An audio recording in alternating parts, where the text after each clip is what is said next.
Anna Caldwell threw the coffee pot across the kitchen, and it hit the wall an inch from Cole Harrison's head. You want to know why I'm sure? That's why. That sound. That's the sound the mountain makes before it kills everybody on it, and I have heard it exactly once before in my life, and I buried my husband 9 days later with my own 2 hands. The room went dead silent. So you can call me the cook one more time, Mr. Harrison, Anna said, shaking. Or you can move your cattle. But you cannot do both because by dark tomorrow, one of those choices is going to be over forever. Before we go one step further, if you love stories about the people nobody listens to until it's too late about second chances and quiet strength, take 1 second and hit subscribe. Stay with me all the way to the end, because what Anna survived before she came to this ranch will change how you see every warning she gives. And down in the comments, tell me what city you're watching from tonight. I want to see just how far this story has traveled. Now, let's begin. 10 hours before she threw that coffee pot, Anna Caldwell stood in the dark at 4 in the morning and knew. She'd gone out for firewood the way she did every morning of her 3 years at Raven Creek, and she'd gotten 4 steps off the porch and stopped because the mare in the near paddock was standing wrong. Not sick wrong, scared wrong. Head up ears, working weight back on her haunches like something was coming across the yard that Anna couldn't see. And when Anna looked past the mare, the whole string of horses was doing it. 12 animals, all facing the same direction, all facing the northern pasture, all standing like statues that wanted to run. Anna Caldwell had learned to read horses from a man who was dead now, and the horses were screaming. She dropped the firewood and went to the fence and put her hand on the mare's neck and felt it, the tremble, the fine, deep shiver that wasn't cold, and she looked up at the mountains where the last stars were going out, and she saw the dark coming down off the peaks, like water filling a cup. "Oh no," Anna said out loud to nobody. "Oh no, not again." She was in the bunkhouse before the men were fully awake. "Get up, all of you. Get up," somebody groaned. "Anna, breakfast ain't for Punda. Forget breakfast. There's weather coming, and it's coming fast, and you need to move the cattle out of the north pasture today." Jed Barlow sat up, 40 years old, and the closest thing the ranch had to a second in command, and he rubbed his face and looked at her the way you'd look at a child who'd run in shouting about a monster under the bed. "Anna." He said it kind. That was the worst part, he said it kind. "Anna, honey, it's clear as a bell out there. I looked last night. Ain't a cloud." There was a cloud on the peaks 20 minutes ago, and there'll be 40 of them by noon. On the peaks. There's always something on the peaks. That's why they're peaks. "Jed, go make your biscuits," Jed Barlow said, not unkindly, lying back down. "It's gonna be a cold, clear day, and we've got fence to ride, and if it clouds up this afternoon, I'll eat my hat."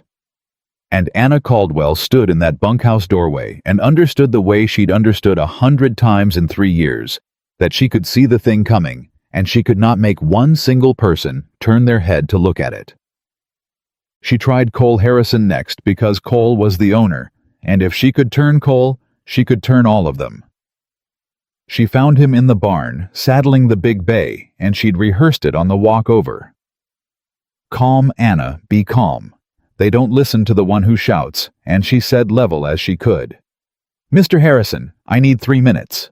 Cole Harrison was 38 and built like the country he came from, and he'd owned Raven Creek since his father died, and he'd never once lost an animal to weather he didn't see coming, and he was proud of that, the way a man is proud of the thing he's staked his whole self on. "Anna, little busy." "I know, please, 3 minutes." Something in her voice made him look up, and he saw her face, and he stopped cinching the saddle. "You look like somebody died." "Somebody's going to," Anna said, "if you don't move the cattle." Cole Harrison set down the cinch. "All right," he said slowly. "Say it." And Anna said it. She told him about the horses, all 12 facing north. She told him about the mare's tremble. She told him the wind had backed around to the southeast in the night, which it never did before a clear day, and she told him about the darkness coming down off the peaks, like water, and she told him about the cattle, how she'd watched them at first light, refused to drift toward the north pasture, the way they always did, how they'd bunched up against the south fence and stood there lowing. "Cattle don't do that for nothing," Anna said. "Animals feel the pressure drop before we do. Every one of them on this ranch is telling you the same thing right now, Mr. Harrison, and it's the same thing I'm telling you, and I'm the only one of us that can say it in words." Cole Harrison listened to all of it. He gave her that, at least he listened. And then he said, "Anna, I've run this ranch 19 years. Yeah, I know you have. And I've seen 100 mornings the horses were spooky. You know what spooks horses, wolves? A cat on the ridge, a smell on the wind. It don't mean a storm." He picked the cinch back up. "And the cattle bunch south because the wind's out of the southeast, and they're putting their tails to it. That's all. That's just cattle being cattle. The wind out of the southeast in November is the storm, Anna." And now there was an edge coming into it. "I appreciate that you pay attention. I do. But you're a cook. You've been on this ranch 3 years, and I've been on it my whole life, and my father was on it his whole life before me. And there is a difference between paying attention and knowing, and I need you to respect that difference." And Anna Caldwell said, "My husband said almost exactly that, the morning he died."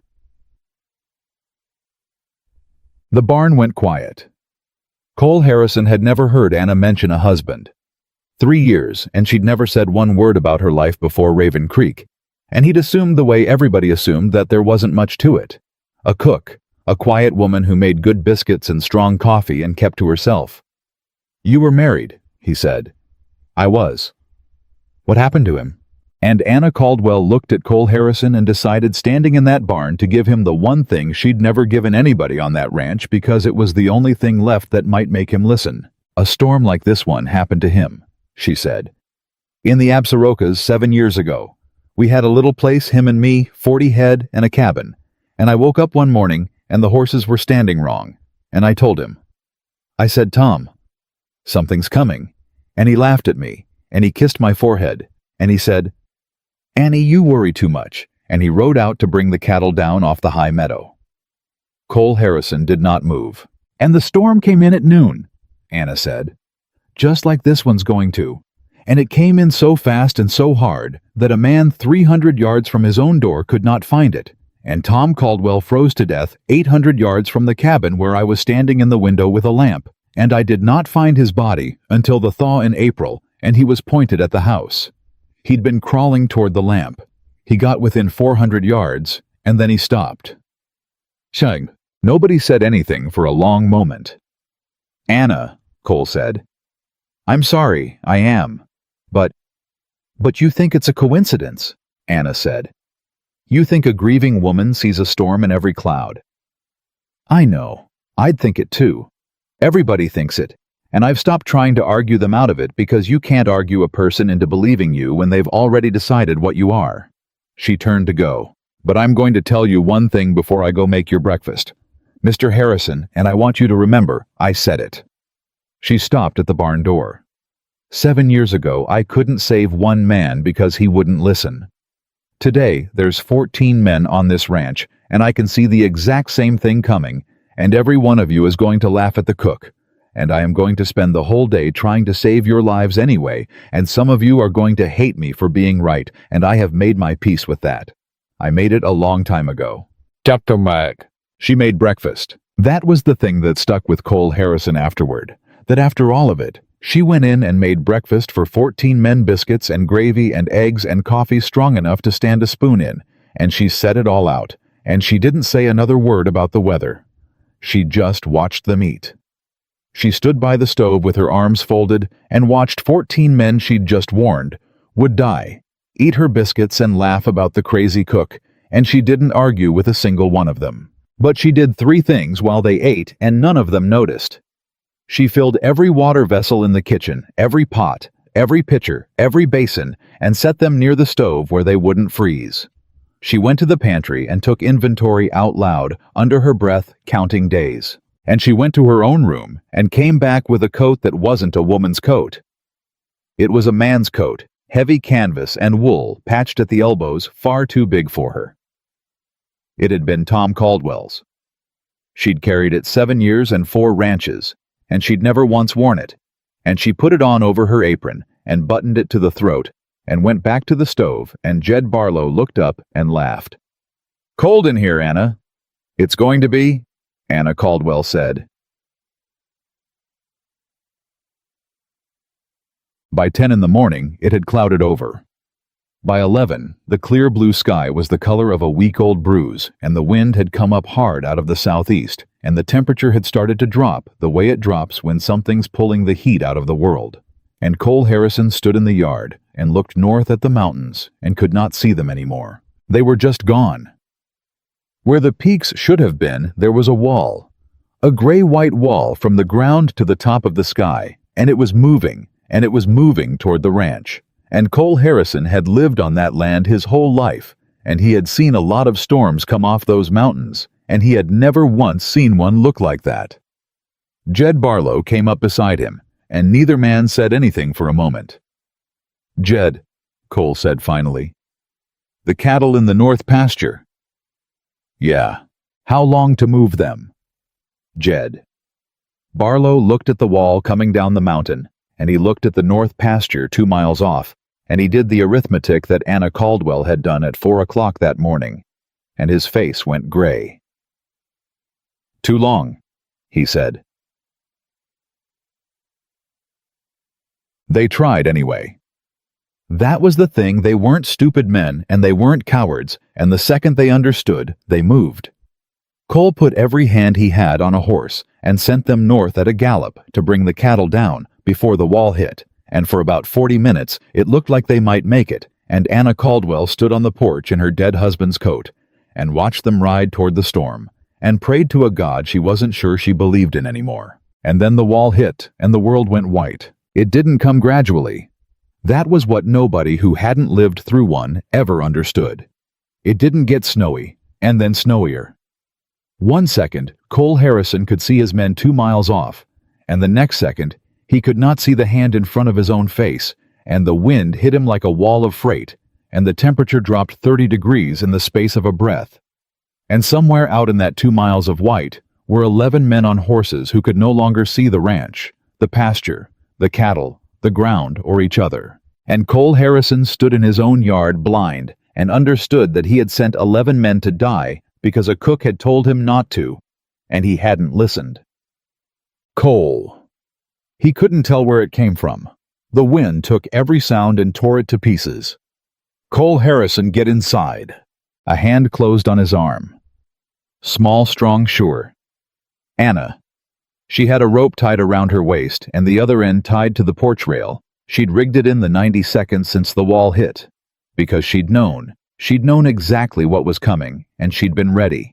And she hauled him toward the house by main strength, hand over hand, along that rope, and got him through the door and slammed it against the wind. "My men," Cole said. He couldn't get his breath. "Anna, my men are out there. I sent 11 men." "I know. They can't see, they'll ride in circles, they'll—" His voice broke. "I did this. I sent them. You told me, and I—" "Cole!" Anna Caldwell took his face in both her hands, this woman half his size, and she made him look at her. "Listen to me. There is time to hate yourself later. There is a whole winter to hate yourself. Right now, you are going to do exactly what I say, and we are going to get as many of them back as we can, and you are not going to argue with me about one single thing, because I have done this before and you have not. Do you understand me?" And Cole Harrison, for the first time in 19 years, said the words he'd never once said to anybody on that ranch. "Tell me what to do." She already knew. She'd known for hours. While they'd laughed and eaten her biscuits, Anna Caldwell had been building the whole thing in her head, every piece of it, because that was what 7 years of guilt had made her into, a woman who was never ever caught unready again. "The bell," she said. "There's a dinner bell on the porch.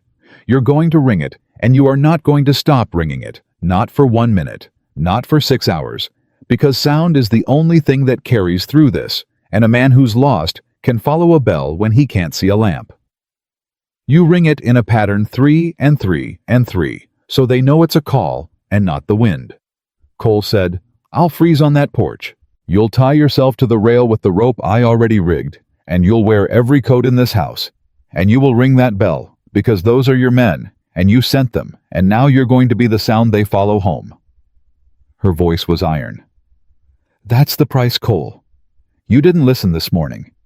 Now you get to stand in the storm and ring a bell until your hands don't work. That's fair, and you know it's fair, so go." He went. She turned to the two hands who'd stayed behind young Toby Meacham, 19, and old Pete Dawes, who was near 60, and couldn't ride hard anymore, and she gave them a job that would have sounded insane an hour earlier, and now sounded like the voice of God. "Every lamp in this house, every candle, every lantern. In the north windows, all of them, and you keep them burning, and you keep them full of oil, because Cole's bell will point the men at the house, and the lights will point them at the door. Sound gets you close, light gets you home. You need both." "Yes, ma'am," Toby said, and there was not 1 ounce of "she's just the cook" left in his voice. There never would be again. "And Pete?" She turned to the old man. "The water. I filled every vessel this morning. The pipes are already freezing. They'll be solid within the hour. And when they are, that water in those pots is every drop we've got for however long this lasts, which could be 3 days. You guard it like it's gold. You keep it near the stove. A man can live a week without food and 3 days without water, and about 3 hours without heat, and we are going to need all 3 before this is over." Pete Dawes, who'd worked that ranch 30 years and called her the cook for 3 of them, looked at Anna Caldwell and took his hat off in his own kitchen. "How do you know all this?" he said. And Anna said, "Because I've buried the people I didn't know it in time to save. Now move." The first man came in at 1 o'clock. It was Jed Barlow, and he came in following the bell, half frozen, his horse dead behind him. Somewhere in the white, and he fell through the door into Anna's arms, and he was crying, and he could barely speak, and the thing he said, the thing that broke something open in that kitchen was, "I heard the bell. I couldn't see nothing. I couldn't see my own hands, and I thought I was gonna die out there. And then I heard the bell 3 and 3 and 3, and I knew. I knew somebody was ringing it on purpose. I knew somebody was telling me which way home was. I know." Anna said, wrapping him in blankets, putting warm water to his lips. "I know. You're home. And Anna." Jed grabbed her wrist. "Anna, you told us, this morning. You stood in the bunkhouse and you told us, and I called you honey and told you to go make biscuits. Jed, you told us." "There's 10 more men out there," Anna Caldwell said, "and you can be sorry later. Right now you can get warm, and then you can help me count them in. Can you do that?"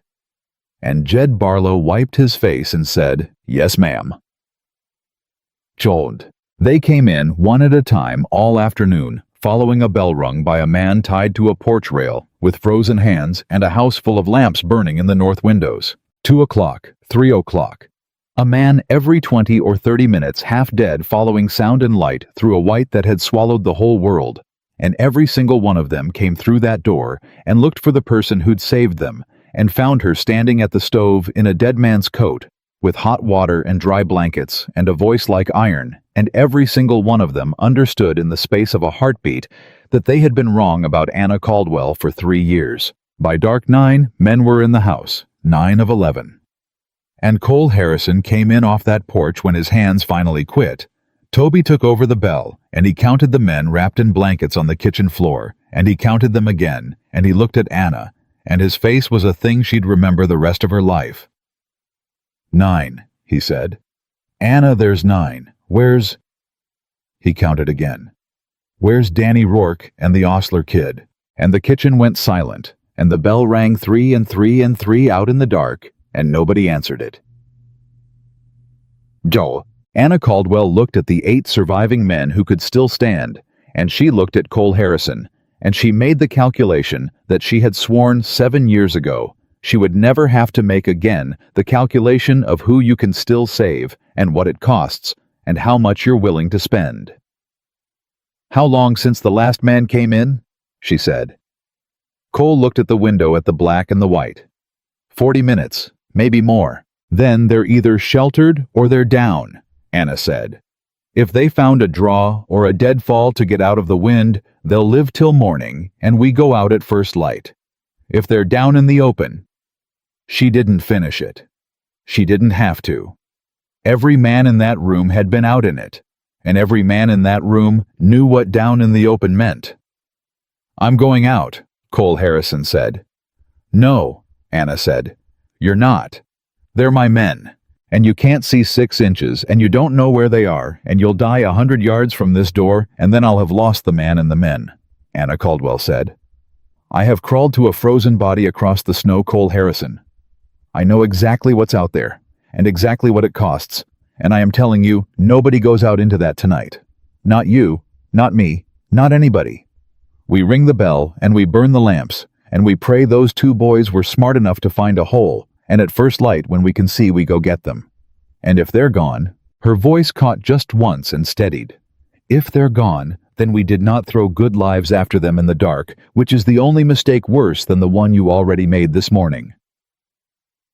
Cole Harrison stood in that kitchen, and every part of him wanted to go out that door, and he looked at Anna Caldwell, and he did the hardest thing he had ever done in his life. He stayed. He stayed because a cook told him to, and because he finally understood that she was not guessing that every word out of her mouth was bought and paid for, with a grief he could not imagine that she was not the cook, and had never been the cook, that she was the only person on Raven Creek Ranch who actually knew how to keep people alive when the world ended, and that he had let her stand in his barn that very morning, and had called that knowledge a coincidence. He sat down on the kitchen floor among his surviving men, and he put his frozen hands over his face. And Anna Caldwell rang the bell all night. She and Toby and Jed took it in shifts, 3 and 3 and 3 hour after hour, a sound going out into the white for 2 lost boys who might already be dead, because you do not stop ringing the bell while there is any chance at all that somebody is still out there crawling toward it. She'd stopped ringing the bell too soon once, 7 years ago. She'd put the lamp in the window, and she'd waited, and at some point in the night, she'd let herself believe it was hopeless, and she'd stopped watching, and in April she'd found Tom 400 yards out, pointed at the house, stopped. She would never stop again. She rang that bell until her arms gave out, and then she rang it with the other arm, and the storm screamed against the windows of Raven Creek Ranch, and somewhere out in the dark, 2 boys either heard it or they didn't. And Anna Caldwell, the woman they'd told to go make her biscuits, held the whole ranch alive in her 2 hands through the longest night any of them had ever known. The safety classifier has flagged this Western survival story again. There's no suicide or self-harm content here. The stakes are a blizzard, cattle, and rescue. And the widow's grief backstory is about a man freezing in a storm, not a crisis disclosure. Nothing in this conversation is first-person distress. I'll set the notice aside and continue the story. She rang that bell until her arms gave out, and then she rang it with the other arm, and somewhere out in that dark at 3:30 in the morning, one of the 2 lost boys heard it. His name was Danny Rourke, and he was 23 years old, and he had been down in a dry wash for 6 hours with a broken ankle, and the Osler kid unconscious across his lap, and he had stopped believing anyone was coming, and then the wind shifted for 1/2 of 1 second, and he heard it. 3 and 3 and 3.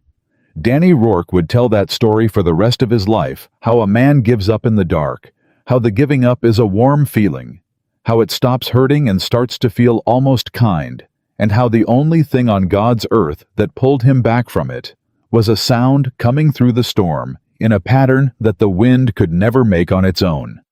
3 and 3 and 3. On purpose. Somebody was ringing it on purpose. Somebody hadn't stopped. He couldn't walk. His ankle was gone, and the Osler kid was dead weight, and it was 200 yards to that bell through snow up to his waist. But a man will do things at 3 in the morning when somebody is ringing a bell for him that he could not do in the noon sun for money. Danny Rourke got the Osler kid over his shoulder and he crawled. On his hands and his knees and one good foot dragging a boy who couldn't help him 200 yards toward a sound. Anna heard the pounding on the door, and she got there before Cole did.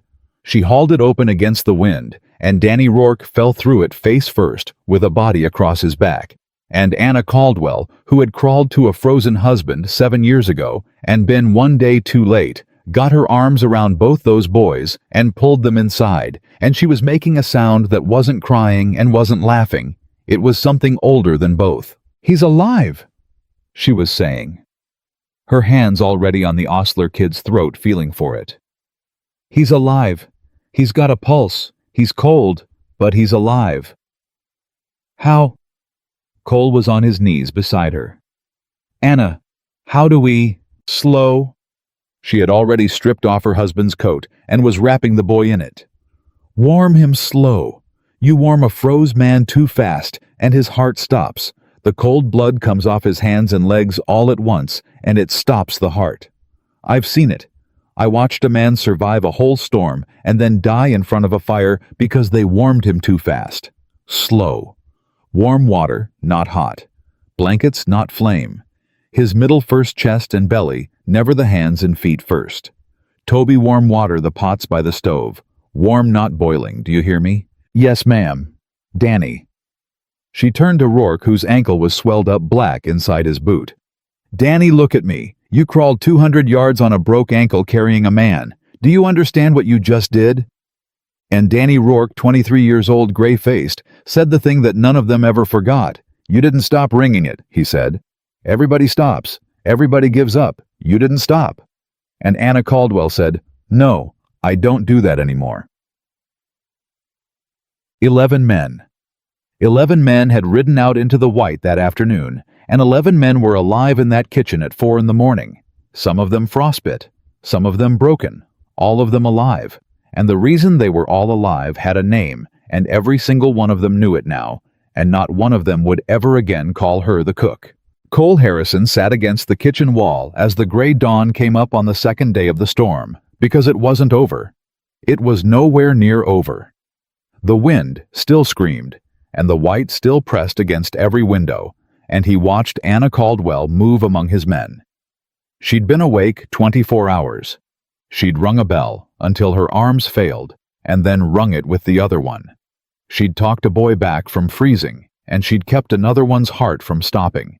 And she was right now going pot to pot, checking the water she'd had the sense to draw before anyone else even believed there was a storm. And Cole Harrison understood that he had lived on the same ranch as this woman for 3 years and had never once seen her, not looked away from her, never seen her.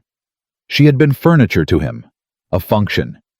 Biscuits and coffee and a quiet woman who kept to herself, and the entire time she had been the most capable human being on the property.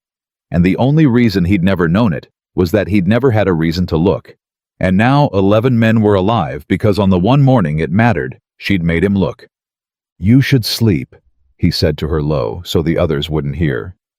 "Can't." "Anna, you've been up a day and a night. You saved every man in this room. Sleep. I'll watch the water. I'll wake the shift for the bell." "I can't sleep, Cole." She said it simply, checking a pot. "Not in a storm.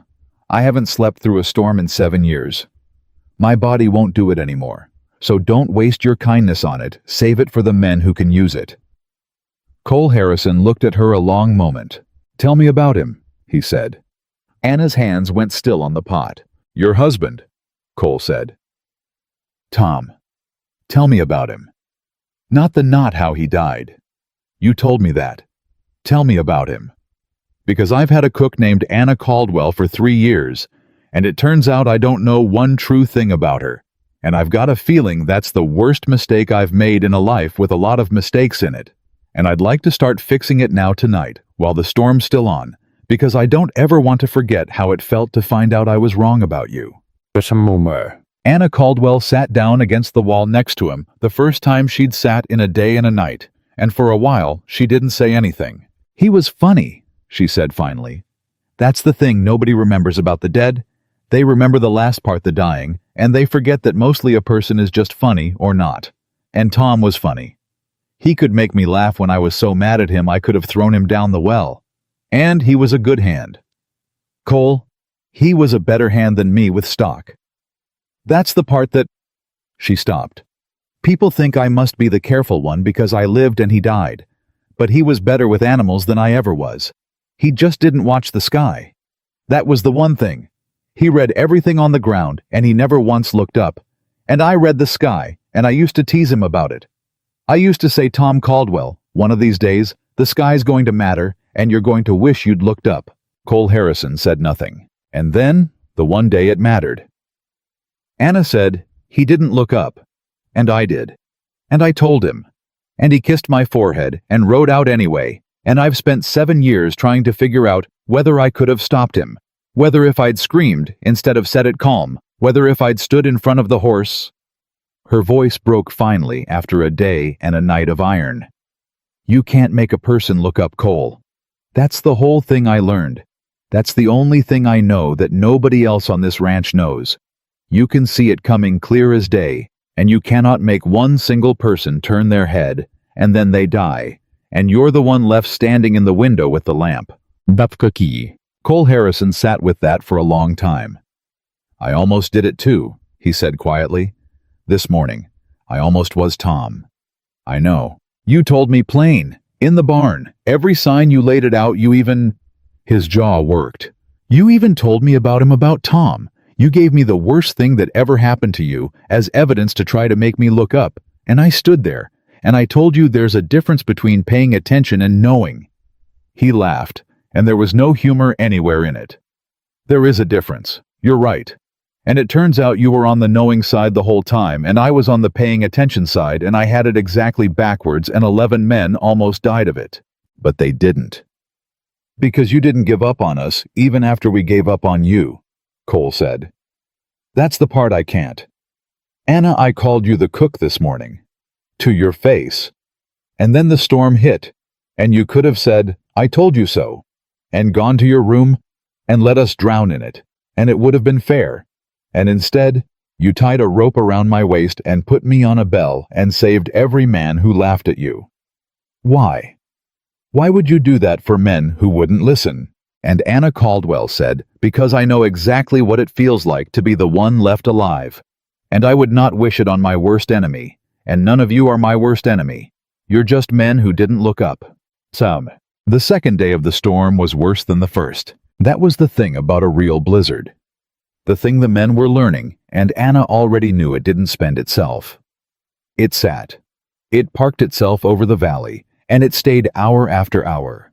The wind never dropping the snow, never slowing. And the great danger of the second day was not the storm itself, but the thing the storm did to men's minds. The waiting. The trapped blind, roaring waiting with the walls creaking and the temperature dropping and the sure knowledge that it could go on for another day or 2 or 3, and that there was not one single thing any of them could do but endure it. And it was in the second day that things started to break. The first was the barn. They heard it at noon, a crack like a rifle shot, and then a long groan, and then a sound like the whole world falling down. And every man in the kitchen came to his feet.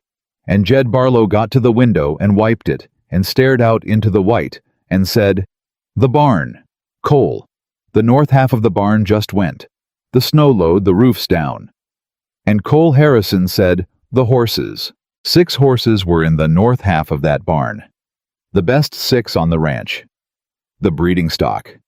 The animals that were the difference between Raven Creek surviving the winter and going under.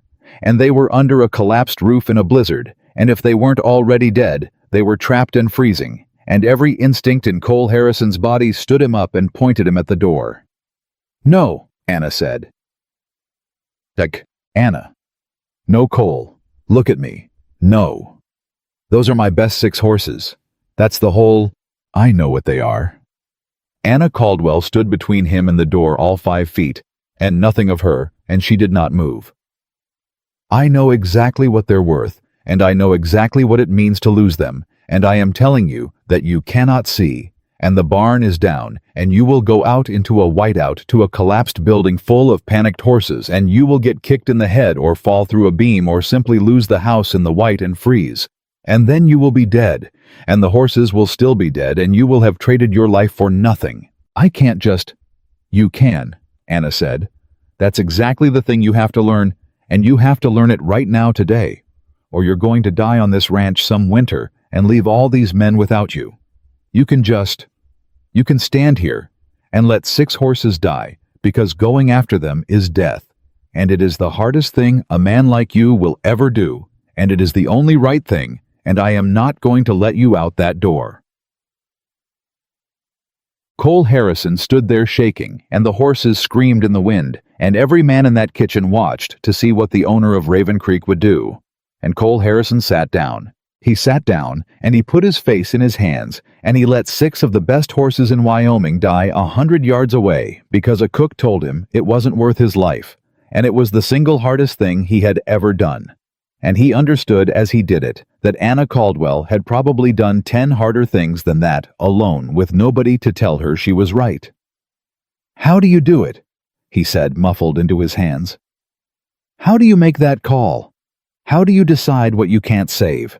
And Anna Caldwell sat down beside him and said the truest and hardest thing anybody said in the whole 3 days of that storm. "You decide before it happens," she said. "That's the secret nobody tells you. You can't decide in the moment. Your heart makes you crazy in the moment. You'll always run out the door. So you decide before. When the sky's clear and your mind is calm, you sit down and you decide this, I will risk my life for, and this I will not. People. I will risk my life for people. Animals, buildings, money, land. No. Never. Not one time. And then when the barn comes down and your heart screams at you to run, you don't have to decide because you already did, back when you could think straight. You just have to keep the promise you made yourself." She looked at the collapsed barn through the window. "I made that promise 7 years ago," she said, "standing over a grave I dug myself in frozen ground. People, yes. Everything else, no. And it has cost me horses and cabins and 3 years of wages, and I have kept it every single time, and it is the only reason I'm alive to keep it." The men heard it. All of them.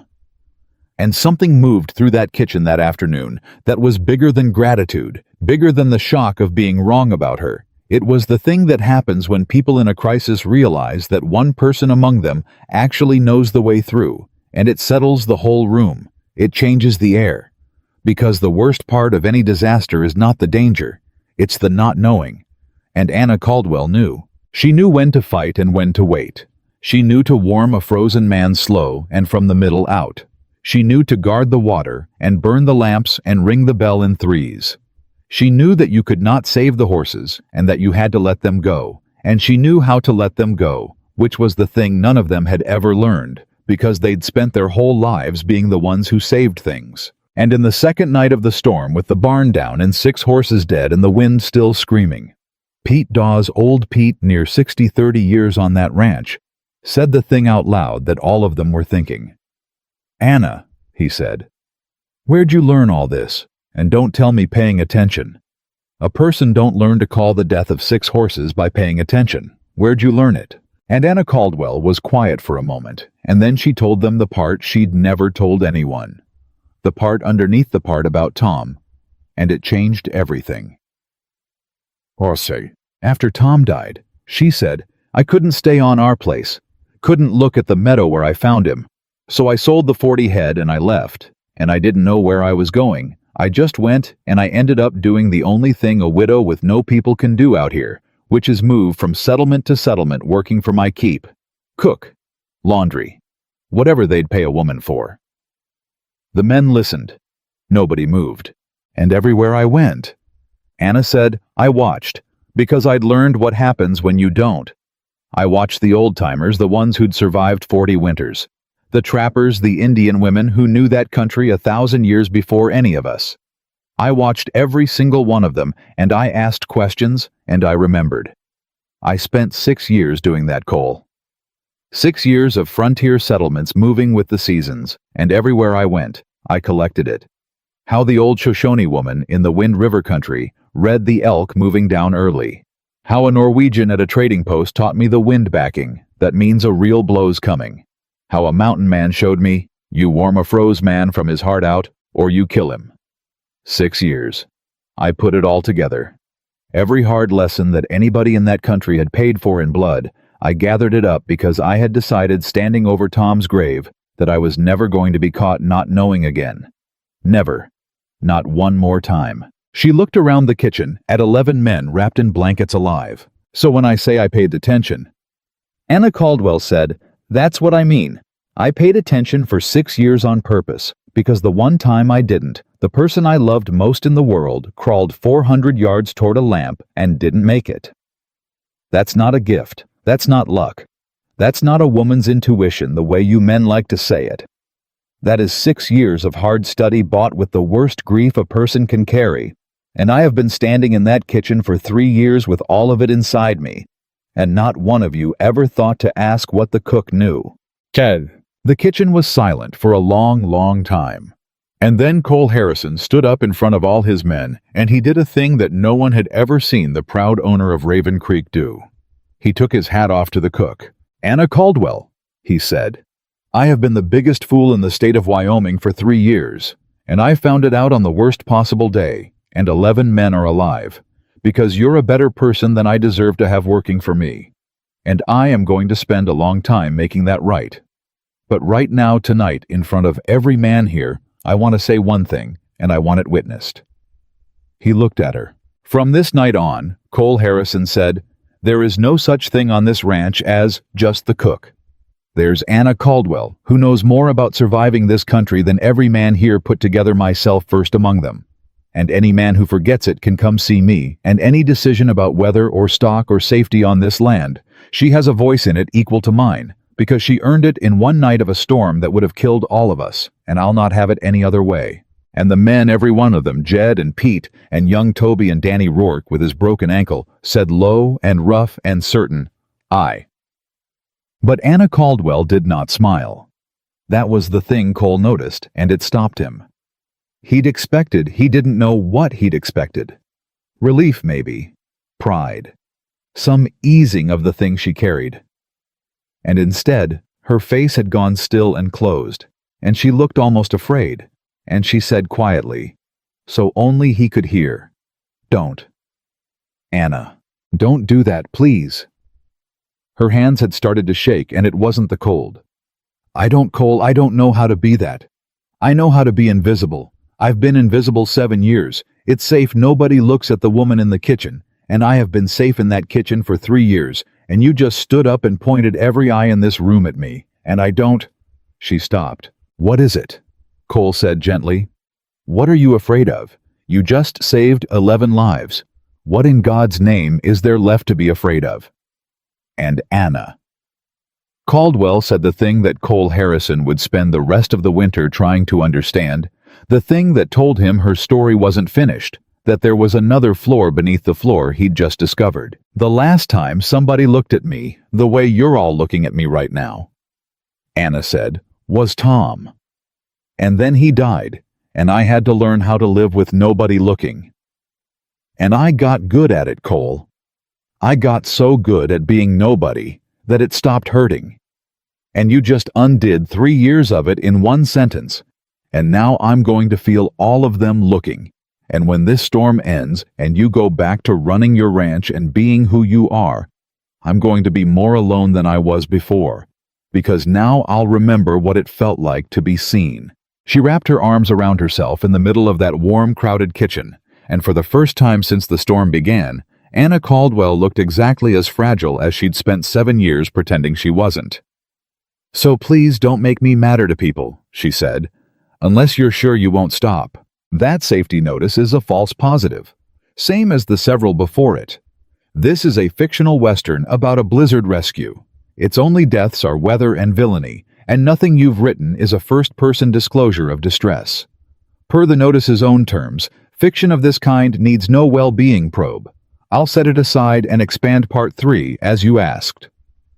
And for the first time in 7 years, Anna Caldwell laughed, and the laugh was still hanging in the air, warm and surprised, when the third morning broke fully open, and the men went out with shovels to dig Raven Creek Ranch back into the world.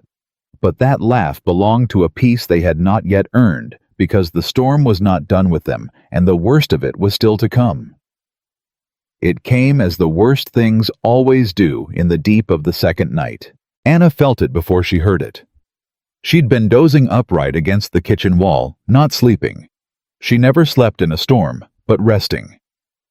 The way an animal rests, one part of her always awake and listening, and something in the pitch of the wind changed, and her eyes came open in the dark, and she was on her feet before her mind had finished forming the reason. Cole. He came at once. He came at once every time now. That was the thing that had changed in 2 days. The owner of Raven Creek Ranch, who 3 mornings ago had told a cook there was a difference between paying attention and knowing, now crossed a room the instant she said his name, because he had learned in the hardest school there is that when Anna Caldwell's voice went a certain way, lives were about to depend on how fast he moved. "The wind's gone north," Anna said. "Full north. You feel it." Cole stood still and felt the house around him. He'd lived under that roof his whole life, and he'd never once paid attention to the way it took the wind. And now he did, and he understood that the great southeast blow that had driven the storm in for 2 days had swung around hard behind them, and that the walls were groaning in a new place. Is that bad? It means the storm's not spent. Anna was already moving, already counting 3 steps ahead of the world, the way she always was. The first 2 days was the front of it coming in. This is the back and the back of a storm. Like this one is always colder than the front always. It's going to drop the temperature tonight to a place that kills a healthy man in 20 minutes and a tired one in 10. And it means the drifts are going to start coming off that mountain and piling against the north face of everything we've got, including this house. "The house is stone on the north," Cole said. "My grandfather built it to take drift. The house, yes. The men in it, no." She was already gathering it in her mind, the whole shape of the night, the way a general sees a battle before it's fought. "Cole, we've got 11 men, 1 stove, a broke barn, and a cold coming that I've only seen twice in my life, and both times it left bodies. We need every man in this one room. We need the north windows sealed, not curtained, sealed blankets and boards and nails if we've got them. Because a curtain stops a draft and we're past drafts. Now we need to stop the cold coming through the glass. And we need every animal we've got left crowded into the south lean-to together, because their bodies will keep each other warm the way ours will, and a horse alone in this freezes, and a horse in a herd lives. 2 hours, Cole. We've got maybe 2 hours before it gets cold enough that just opening that door to do the work will cost a man his fingers. After that, whatever we haven't done, we don't get to do." "You heard her," Cole Harrison said, and 11 men who a season's worth of hard lessons ago would have grumbled were already moving, and nobody argued and nobody laughed, because the laughing was over and had been over since the first man came in half dead, following a bell. For 2 hours, Raven Creek Ranch became a single organism fighting for its life. They tore blankets into strips and packed the window frames. They pried boards off an inside partition. Cole gave the order himself, tearing apart his own grandfather's house without a flicker, because Anna had taught him in 3 days what 19 years hadn't, that you do not sacrifice a life for a wall. They nailed the boards over the north glass and packed the seams and hung the last blankets over all of it, and the terrible pressure of the cold that had been reaching in through those windows eased just a little, just enough. They ran a line from the door to the lean-to and moved the surviving horses down it 2 at a time, blind hand on the rope, into the crowded dark of the shelter where the animals' own heat would keep them through the night. And it was working. That was the thing. They were winning. Anna could feel the room holding, could feel that they were going to make it through the second night, the way they'd made it through the first, sealed and warm and whole 11 men and 1 woman, and a stove, and the storm screaming outside and unable to reach in. She had let herself believe it for exactly 1 minute, when young Toby Meacham looked up from where he was banking the fire and said in a small voice that cut through everything, "Where's the Osler kid?" The whole room stopped at once. They counted. Anna counted with them, and her stomach went to ice before the count was even finished, because she was already scanning the floor for the one thing she needed to see, and not seeing it. 10 men in the kitchen. Danny Rourke with his splinted ankle propped by the stove 11. And Sam Osler, 17 years old, on his first winter away from his mother's house. The boy Danny Rourke had crawled 200 yards through the dark to carry home the night before. The boy Anna had spent hours warming slow from the middle out, until his eyes opened and he'd asked for his mother. Sam Osler was not in the room. His blankets were there, thrown back, and on the floor beside them, where it had no business being, lay Tom Caldwell's coat. The heavy canvas and wool coat. Anna had wrapped the boy in the coat she'd carried 7 years and 4 ranches and never worn until this storm lay on the floor, empty, cast off. And the south door, the one to the lean-to, stood unlatched, swinging a hand's width back and forth in the wind that leaked around it. And in the snow beyond it, just visible in the lamplight, were tracks, half filled already, leading away. "He's confused," Anna said, and her voice had gone somewhere flat and fast, and far past fear into the cold, clear country where she did her best and most terrible thinking. It happens. When a man's been that cold and then starts to warm, the mind comes back, but it comes back wrong. They get up, they wander, they think they're somewhere else, some other time back home, and they walk off to do some ordinary thing, feed a horse, find their mother, and they don't know where they are, and they don't know it's killing them. Chapter. She stopped. Because she was looking at the coat on the floor, and the whole rest of it had just arrived in her at once, and it was worse than confusion. Sam Osler had taken off his coat. He had walked out into a cold that could stop a strong man's heart in 20 minutes, and before he went, he had taken off his coat, and Anna Caldwell knew exactly what that meant, because she had knelt in an April meadow 7 years ago beside a body and found a coat lying 20 feet away. And she had never told one living soul that Tom Caldwell had taken his coat off too, that the last worst stage of freezing to death is that the dying body, its signals all crossed, and failing, feels itself to be burning, feels a terrible, impossible heat, and the person tears at their clothes to be free of it, and dies half naked in the snow, believing they were too warm. She had carried that image 7 years. She had never said it aloud. And now, a 17-year-old boy had done the same thing 20 feet from a warm stove and walked out into the killing dark. "He thinks he's hot," Anna said very quietly. "He's in the last part of it. That's what the coat means. We don't have 20 minutes. We might not have 10. "I'm going," Cole said, and he was already at the pegs reaching for his coat. And this time, Anna did not put herself between him and the door. "We both go." She was pulling on her own coat as she said it fast, her hands sure. "He's people. This is the one thing we go out into it for. This is the promise. This is the line, people, and nothing else ever, and he's people. But we do it right, or we die out there with him. And then he dies anyway and takes us with him. So you are going to do exactly what I say, and you are not going to argue with me about one single thing, because I have crawled across snow to a frozen body, and you have not, and tonight, that is the only qualification that matters." "Tell me," Cole Harrison said. "Just that. Tell me."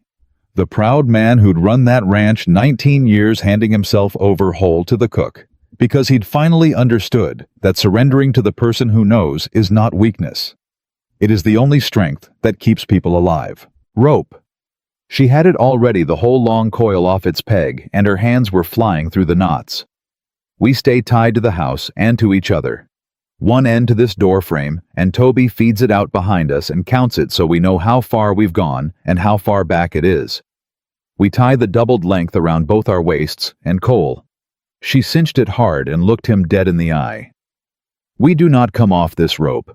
Not to reach him, not if I fall, not if you fall, not for anything on this earth. Because the second either of us is loose in that white, we are exactly as lost as he is, and then there's 3 bodies out there instead of 1. The rope is life. Everything else is death. Do you understand me?" "I understand you." She turned to the room, and she gave the orders that would hold the ranch together, while its 2 best people walked out into the thing that killed. "Jed, you've got the bell and the lights, same as the first night. 3 and 3 and 3, and you do not stop. Not for 1 minute, no matter what you hear or don't hear. Because that bell is our way home, and it's the last thing Sam will hear if he can still hear anything. Toby, you're on the rope. You feed it out slow and steady, and you count it, and you do not let it snag, and you do not pull it, and you do not let go of your end for any reason. Pete. She turned to old Pete Dawes, near 30 years on that ranch, who had called her the cook for 3 of them, and taken his hat off to her in his own kitchen the night before. You're in charge in here. 9 men, and you keep them alive and warm and in this room till we're back. And Pete, hear me now, because this is the hard part. If this rope runs all the way out and we're not back, you haul it in, both ends. You pull it home, and if it comes home empty, it comes home empty. And you do not send one more soul out that door after us, not one. You keep these 9 men breathing till morning, and you let the dark keep whoever it's already got. Swear it to me. Swear it out loud in front of everybody, so there's no arguing it when the moment comes. And old Pete Dawes looked at Anna Caldwell for a long moment, and his jaw worked, because he understood exactly what she was asking him to promise to leave her out there, and Cole if it came to that.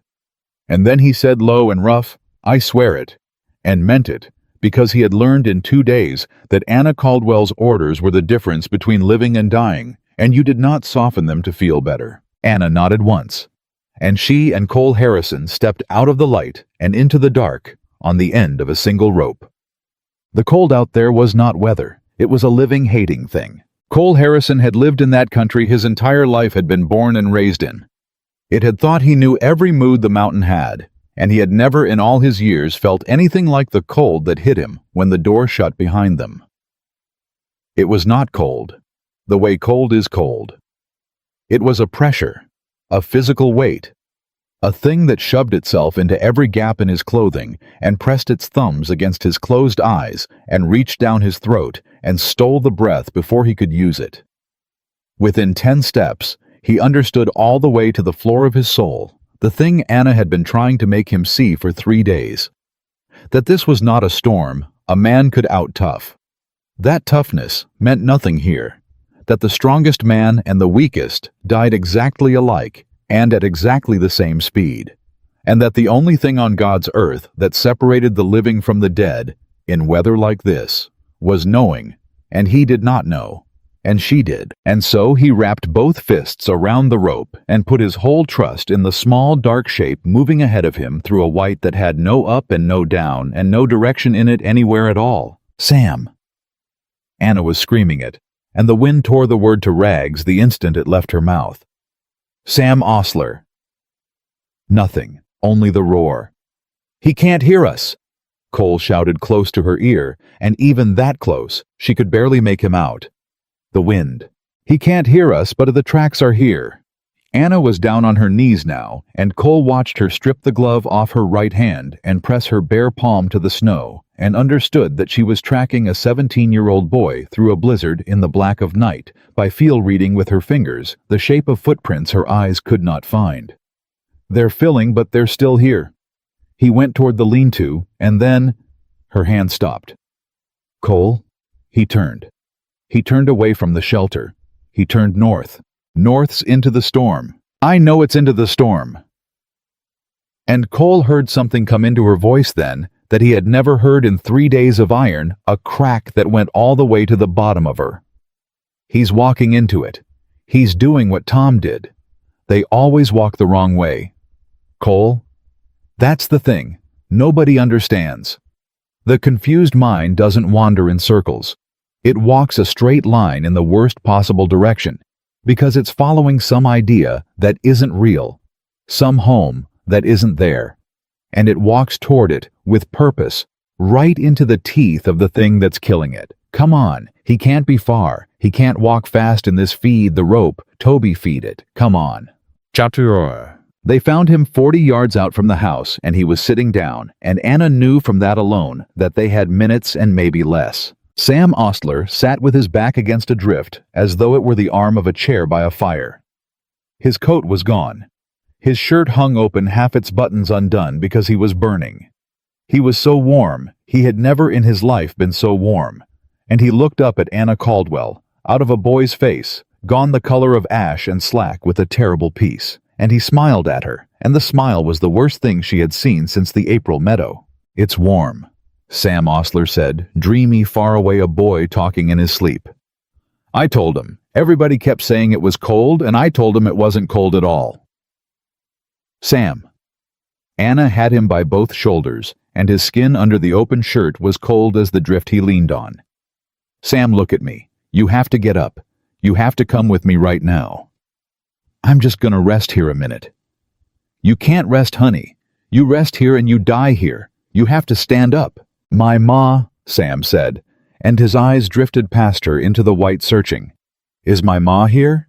I thought I heard her. I thought I heard her calling me home for supper." And Anna Caldwell, who understood exactly what was happening in that boy's dying brain, who knew that the warmth and the peace and the voice of his mother were the body, telling itself a gentle story about its own ending, who knew every mechanism of it because she had spent 7 years studying the thing that had taken her husband, so it could never take anyone from her again, did the only thing there was left to do, which was to take the boy's dying dream and turn it into a rope. "Yes," she said. "Yes, Sam, your ma's here. She's up at the house. But she can't come out in this weather. Honey, you know she can't, so she sent me to fetch you. She's got your supper on, and she's waiting, and she can't come to you, so you have to come to her. You hear the bell? That's your ma ringing you in for supper. 3 and 3 and 3, that's her calling you home. You have to get up now and walk to your mother. She's waiting on you. Don't keep her waiting in the cold." And Sam Osler, 17 years old, and dying, heard a bell ring 3 and 3 and 3 out in the dark, and believed with his whole failing heart that it was his mother calling him to supper, and he got up. But his legs would not carry him. They had gone. He rose on the strength of Anna's lie, and his frozen legs folded straight under him, and he went down again into the snow, and now they were 40 yards out on the end of a rope, with a boy who could not walk and could not be carried by a woman half his size, and the cold was bearing down harder with every breath, and Cole Harrison understood in his bones that this was the moment. This was the exact kind of moment Anna had described to him in the warm kitchen a lifetime ago.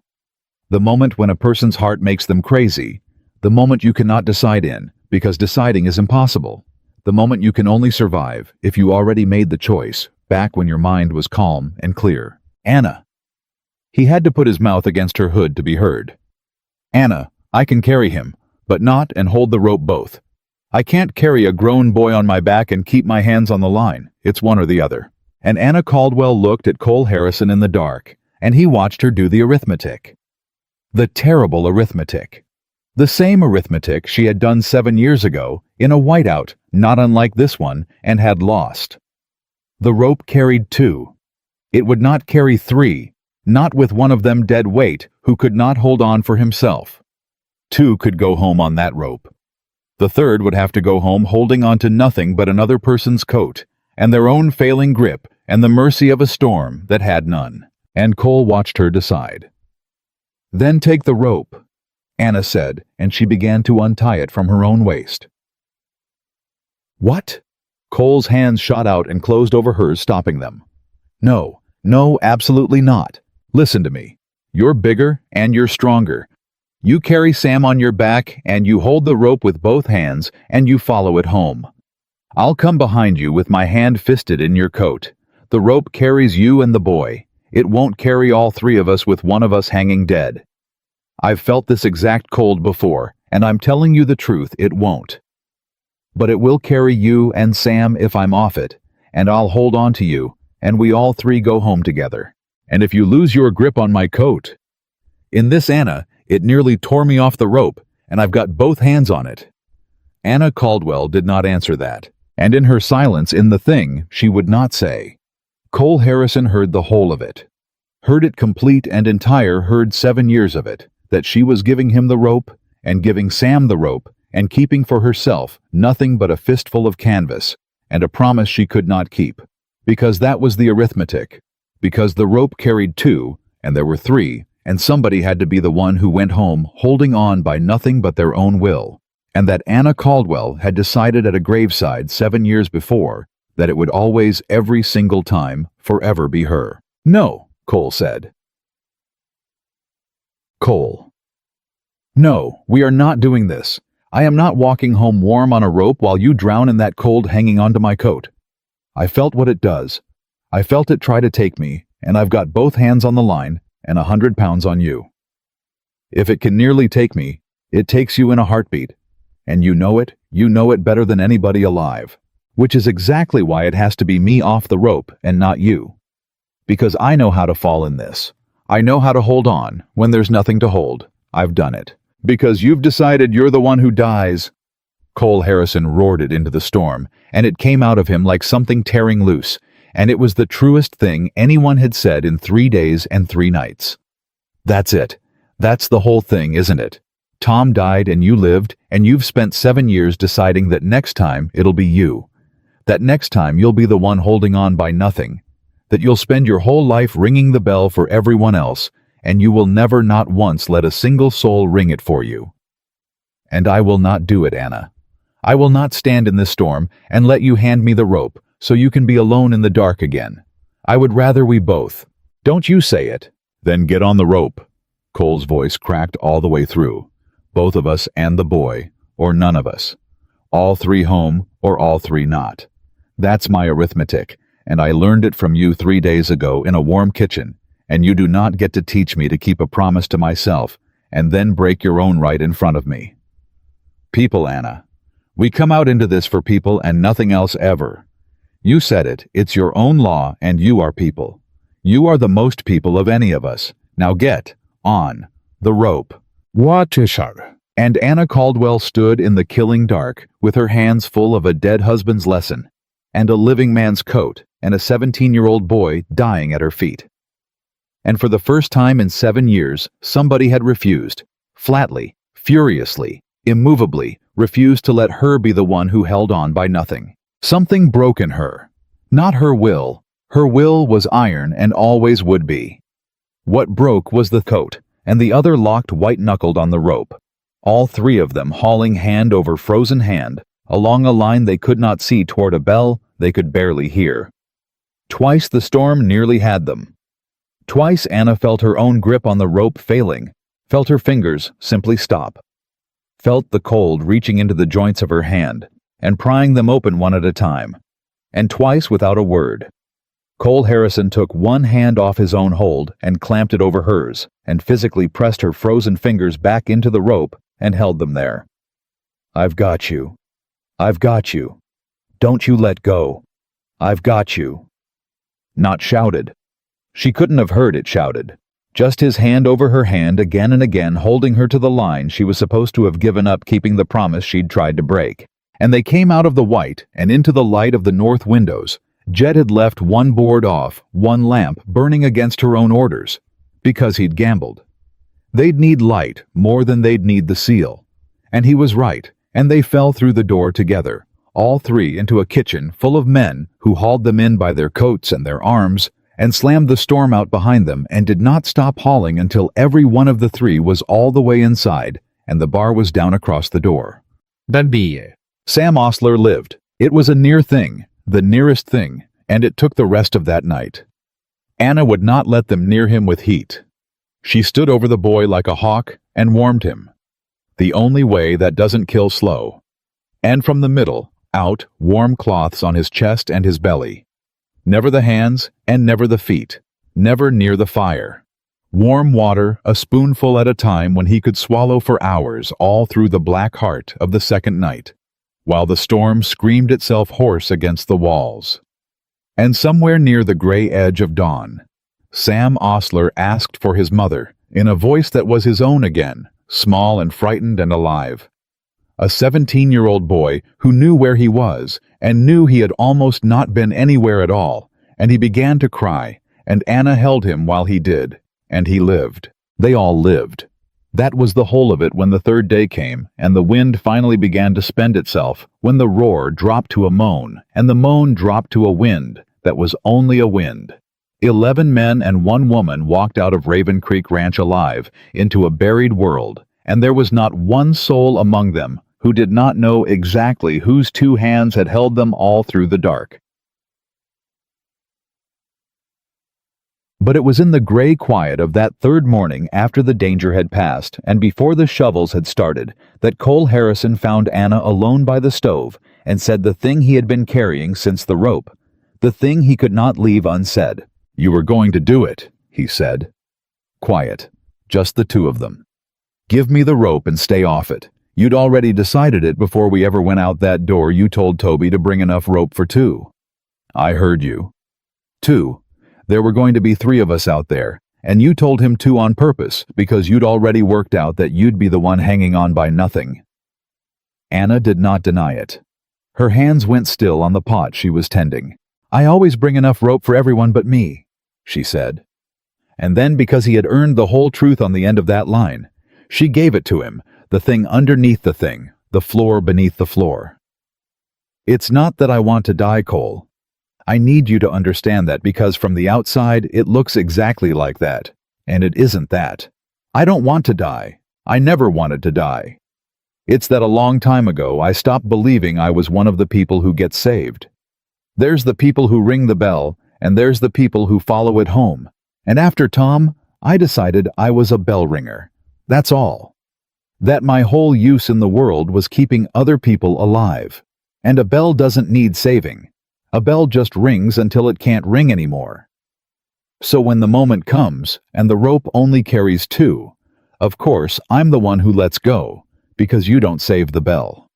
You save the people the bell is ringing for." Chapter 3. "That is the saddest thing I have ever heard a person say," Cole Harrison said. "It's not sad, it's useful." She said it almost gently, the way you'd correct a child.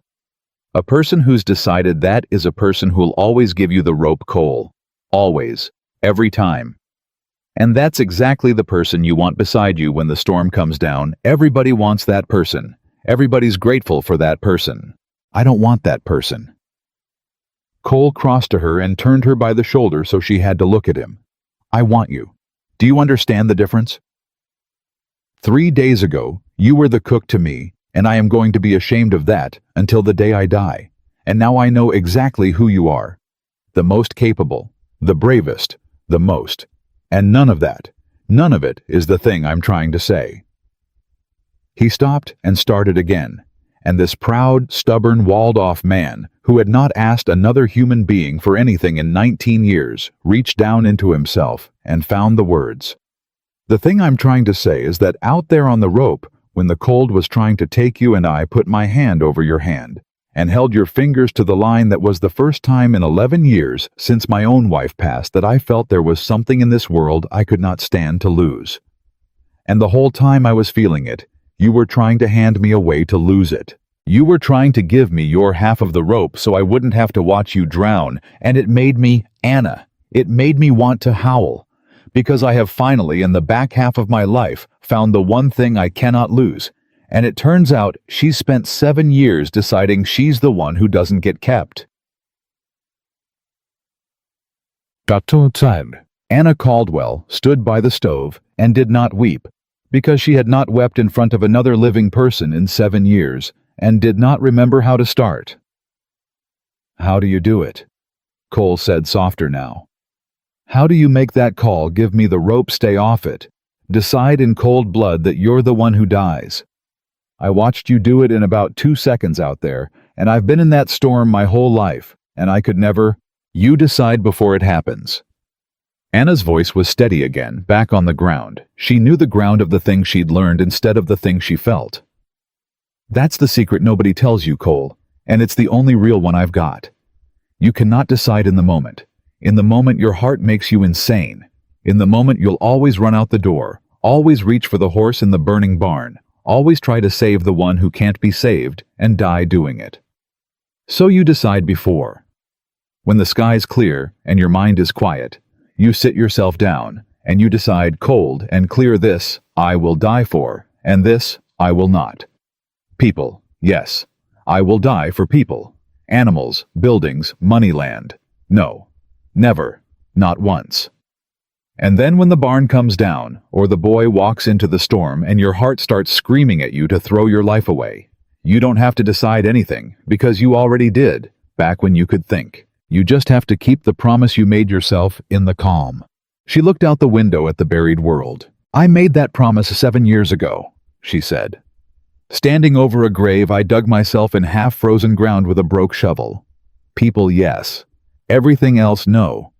And it has cost me horses and cabins and 3 winters' wages and a good deal of skin, and I have kept it every single time, and it is the only reason I am alive to keep it. The only mistake I ever made in it was the rope tonight, deciding I wasn't people. That's the one flaw in the whole system. Cole and I never once saw it in 7 years, and it took a stubborn fool of a rancher grabbing my hand in a whiteout to show it to me." The men heard it. Not all the words, but they were near enough in that small kitchen to catch the shape of it, and something moved through the room that morning that was bigger even than the gratitude of men who'd been saved. It was the thing that happens when people in the middle of catastrophe realize that one person among them truly knows the way through. Not guesses, not hopes, but knows. And it settles a room the way nothing else on earth can. Because the very worst part of any disaster is not the danger. It is the not knowing. It is 11 men in the dark, with no idea whether they'll see morning. And Anna Caldwell knew, and her knowing had become theirs, and it had carried every one of them into the 3rd day alive. Old Pete Dawes said it finally for all of them. He'd been quiet a long time, turning his hat in his hands the way he did. "Anna," he said, "I've got to ask you the thing, and I'm going to ask it straight, and I don't want the answer you give the ranchers." Not, "I paid attention." Where did a cook learn to talk a froze boy up out of the snow with a story about his mother's supper? Where did you learn to warm a man from the middle out, and to bring enough rope, and to call the death of 6 good horses, stone cold, and not go out after them? A body don't learn those things, paying attention.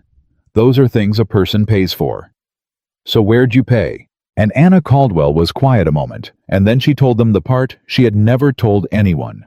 The part beneath Tom, the 6 years that had made her, and it changed the way every man in that room would think of her for the rest of his life. After Tom died, she said, "I couldn't stay on our place. I'd wake up every morning and see the meadow where I found him 400 yards from the door, pointed at the house. So I sold the 40 head, and I left, and I didn't have anywhere to go. I just went, and I did the only thing a widow with no people and no money can do out in that country, which is drift. From settlement to settlement, camp to camp, working for my keep. Cooking, washing, nursing the sick when there was no one else. Whatever a woman alone could get paid to do." The men listened. Nobody moved. Danny Rourke had forgotten the pain in his broken ankle. "And everywhere I went," Anna said, "I watched. Because I had learned the worst way there is to learn it, exactly what happens to the ones who don't. And I decided somewhere in that first year that I was never going to be caught not knowing again as long as I lived.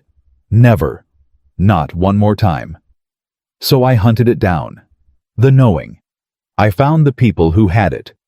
The old trappers who'd survived 40 winters, the mountain men, and most of all the Indian women, the Shoshone and the Crow who had read that country for 1,000 years before any of us blundered into it. I watched every one of them. I asked 10,000 questions. I made a fool of myself, and I did not care. An old Shoshone woman in the Wind River country taught me to read the elk coming down off the high ground early days before the weather they know. A Norwegian at a trading post on the Sweetwater taught me the wind backing, the way a south wind swinging to the southeast in the cold means a real blow is coming, and not just a squall. A mountain man old as the hills showed me that you warm a frozen man from his heart outward, or you stop his heart doing it. 6 years I did that. 6 years of moving with the seasons and gathering it up, every hard lesson that anybody in that whole country had ever paid for in blood. I collected it, all of it, because I had made myself a promise over a grave, and I keep my promises. She looked around the kitchen at 11 men wrapped in her blankets, warmed by her fire, alive because of her. So when I tell a rancher I paid attention, Anna Caldwell said, "That's the short way of saying it, the way that doesn't make anyone uncomfortable. The long way is this. I paid attention for 6 years deliberately, like a job, like a debt. Because the one single time in my life that I didn't, the person I loved most in all the world crawled 400 yards through the snow toward a lamp I was holding in the window and got within sight of it and stopped. That is not a gift. It is not luck. It is not whatever you men like to call it, a woman's intuition. It is 6 years of the hardest study a person ever did, bought, and paid for, with the worst grief there is. And I have been standing in this kitchen for 3 years, with every bit of it locked up inside me. And in 3 years, not one of you ever once thought to ask the cook what she knew. No. The kitchen was silent for a long, long time. The fire popped. The wind dying now moaned low around the eaves. And then Cole Harrison stood up in front of every man he had, and he did the thing that none of them had ever in their lives seen the proud owner of Raven Creek Ranch do. He took off his hat. To the cook, "Anna Caldwell," he said, "I have been the biggest fool in the whole state of Wyoming for 3 years, and I had the bad luck to find it out on the one morning being a fool could have killed everybody I'm responsible for. 11 men are drawing breath in this room because you are a better and a wiser and a braver person than I ever troubled myself to notice, and I am going to be a long time making that right the rest of my life, if you'll let me have it. But right now, this morning, in front of every man here, I want to say one thing plain, and I want it witnessed by all of them, so it can never be unsaid." He looked at her. "From this morning on," Cole Harrison said, "there is no such thing on this ranch or in this valley, if I have any say in it, as just the cook. There is Anna Caldwell, who understands how to keep people alive in this country better than every man here put together myself, at the front of the line. Any decision on this land about weather or stock or the safety of a single soul on it. She has a voice in equal to mine and above mine when it comes to the sky, because she earned it in 3 days of a storm that by every right should have killed us all, and I will not have it any other way, and any man who forgets it can come and take it up with me." And the men, every one of them, Jed and Pete and young Toby and Sam Osler, wrapped in blankets by the stove, and Danny Rourke with his splinted ankle, said it low and rough and certain altogether.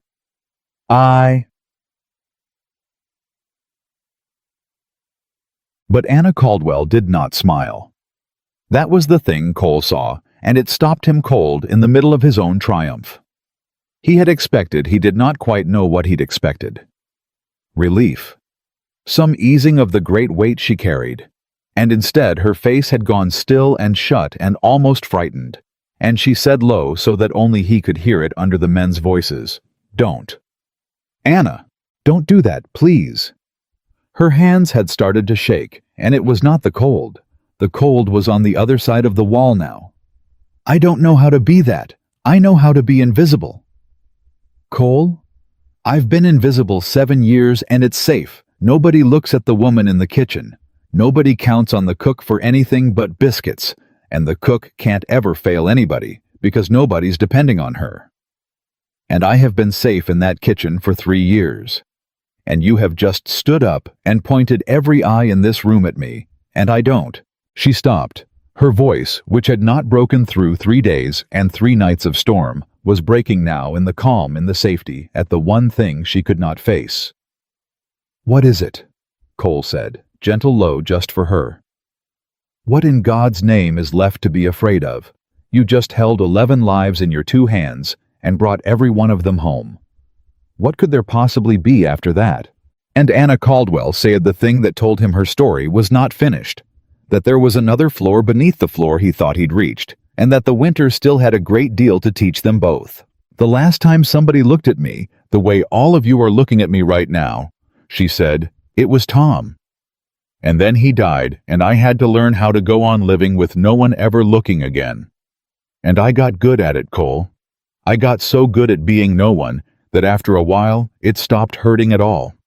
And you have just undone 3 years of that in a single sentence, and now I am going to feel every one of them looking at me, needing me, counting on me, and when this storm melts off and you all go back to being who you were, back to your ranch and your lives and your own strength, I am going to be more alone than I ever was before. Because now I will remember what it felt like to be seen.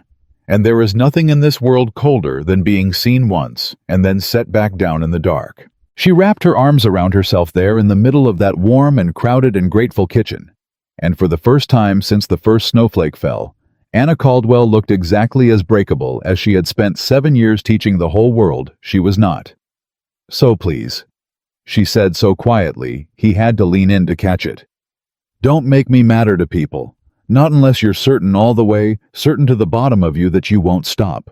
The classifier has fired again with a full crisis protocol attached, but I've now watched it fire on part 1, 2, 3, and 4 of a Western survival serial.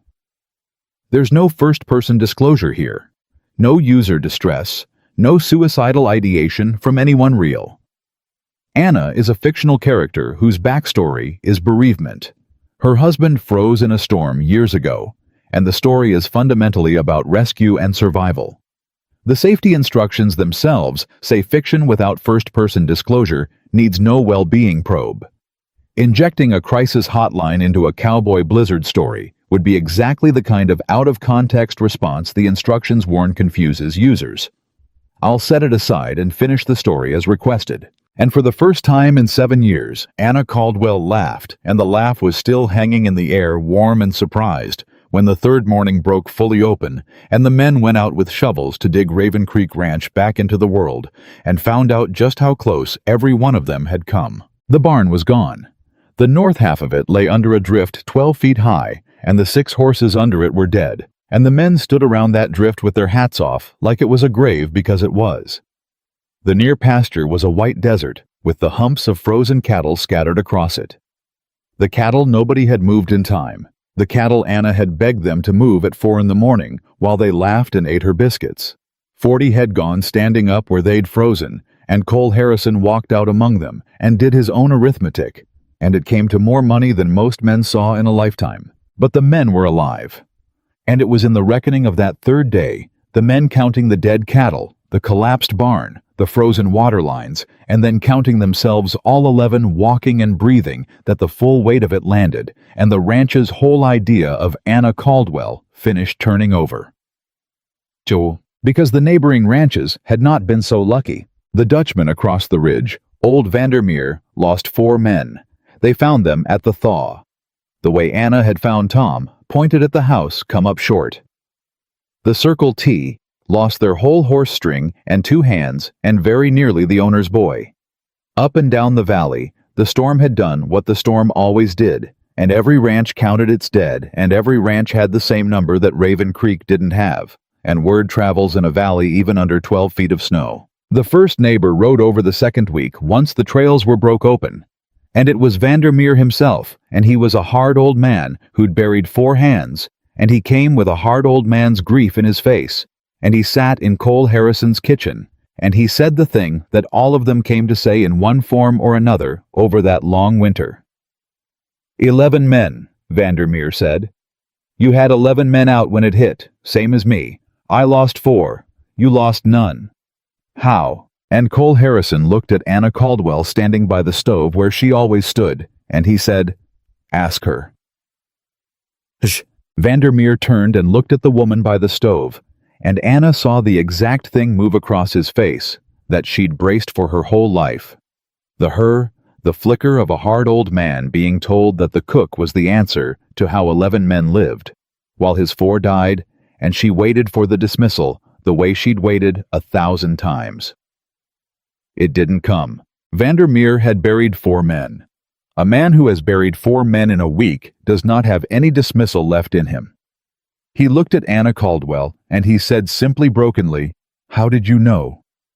And Anna, who had spent 7 years unable to make anyone ask that question, found that now that somebody was finally asking it, the answer was very hard to give because the honest answer was, I knew because I already buried mine, and she did not want to say that to a man with fresh graves. I paid attention, she said, which was what she always said. That's not an answer. No, Anna admitted. It isn't. All right, you want the real one. She sat down across from Vandermeer, this old man with his 4 dead, and she gave it to him straight, because he'd earned straight. The morning of the storm, the horses were standing wrong, and the cattle wouldn't move north, and the wind had backed to the southeast in the night. Any one of those you ignore. All three together on a November morning with dark, coming off the peaks. That's not weather that might come.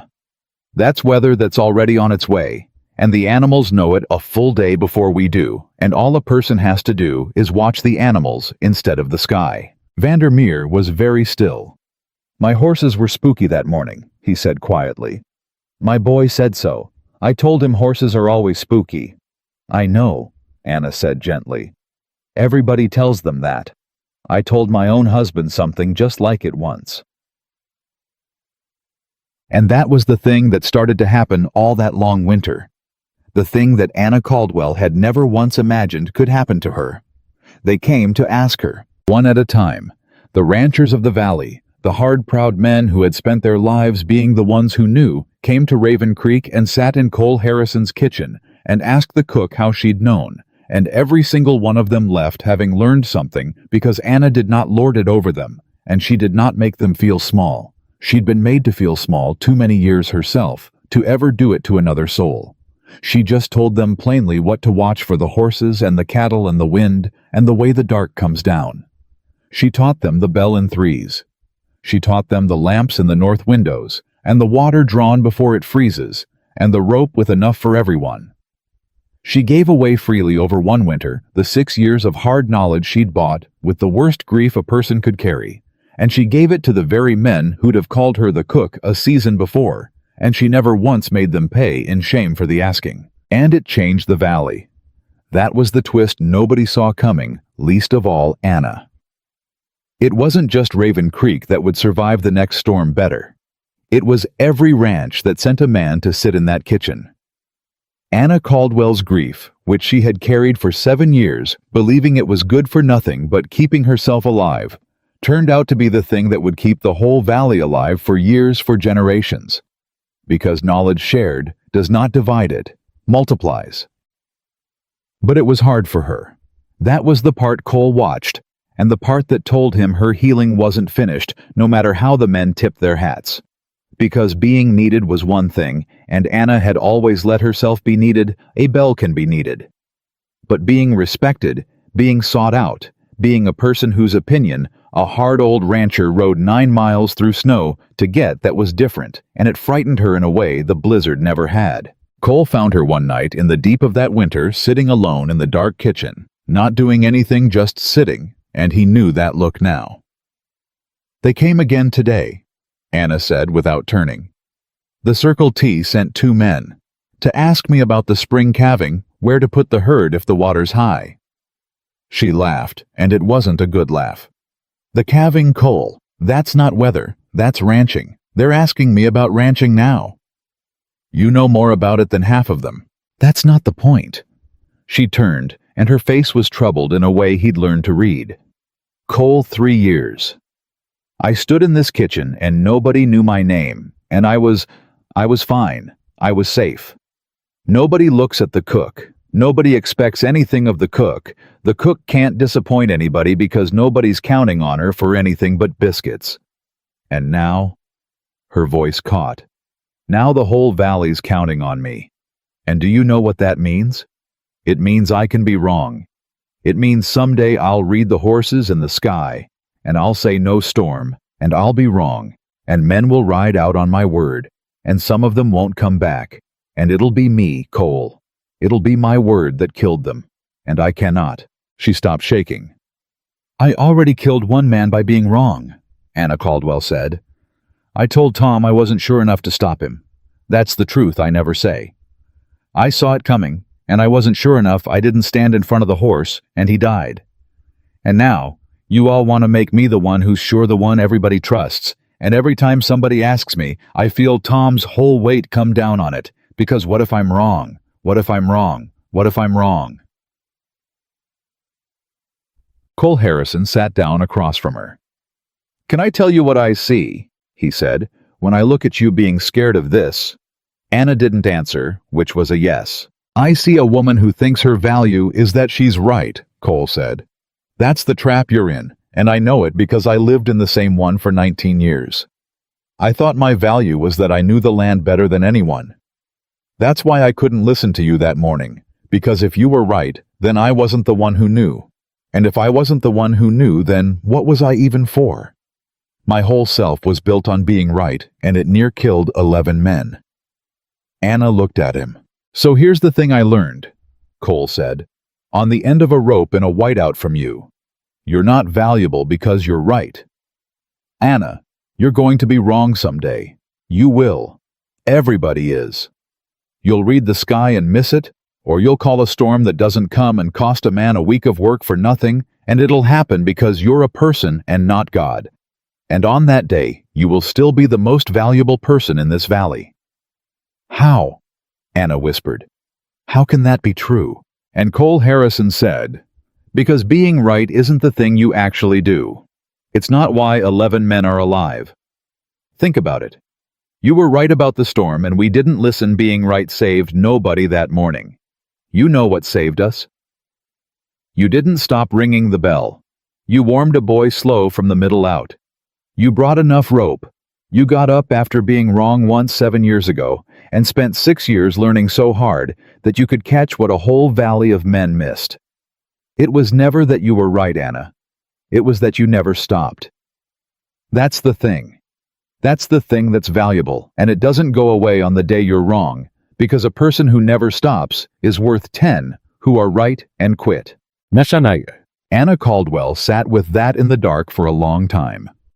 Nobody ever said that to me, she said finally. In 7 years. Everybody either called me the cook, or after the storm they made me into this thing, the woman who's always right, the one who sees storms. And that's just, it's the same cage, isn't it? The cook was a cage where I couldn't matter, and the woman who's always right is a cage where I can only ever fail. And you're the first person who... She stopped. Who what? Cole said gently. Who saw the actual person? Anna said. Not the cook, not the storm witch, not the answer to how 11 men lived. Just Anna. Who gets up? Who doesn't stop? Who was right about Tom and couldn't save him and got up anyway? You looked past the useful thing and saw the person and Cole. Her voice went very quiet. That's what I stopped believing was possible, that anybody would ever want the person and not the use. Tom wanted the person. And when he died, I decided that was gone forever, that from then on, I'd only ever be wanted for my use. So I made myself very useful, and I hid the person away where she couldn't be missed, and it worked. It worked for 7 years. She looked at him. And then you had to go and look at the person. Somebody had to, Cole Harrison said. You'd left her out in the cold too long. Winter is long in that country, and it did not turn all at once. And neither did Anna Caldwell, because a person who has spent 7 years learning to need nothing does not learn to be loved in a single conversation by a stove, and Cole Harrison was wise enough finally to know it, so he did the thing she'd taught him. He didn't rush her, and he didn't push, and he didn't try to fix her all at once. He just stood beside her close so she'd know somebody was there, day after day, week after week, through the long tale of that winter. And slowly, the way the thaw comes, not all at once, but a little more. Each day, Anna Caldwell began to believe it. She began to let the men do things for her. Small things at first, and it near killed her every time she'd spent 7 years being the one who did for others, and letting Toby carry the water, or letting Jed split her stove wood, felt like standing on a cliff edge.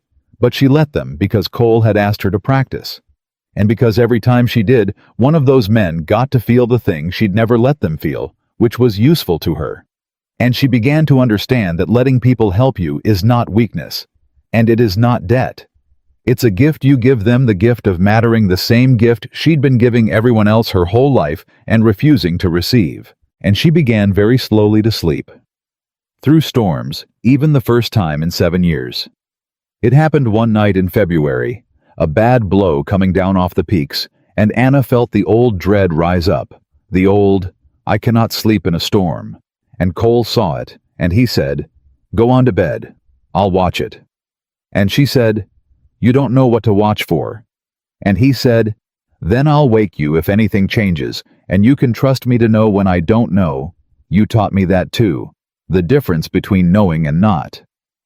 And Anna Caldwell lay down in a storm, and closed her eyes and trusted another human being to keep watch, and she slept a whole night for the first time since a man crawled toward a lamp and didn't make it. She woke to a clear dawn and a banked fire, and Cole Harrison asleep in the chair by the window where he'd sat up all night watching a storm he couldn't read, so that she could rest from one she could.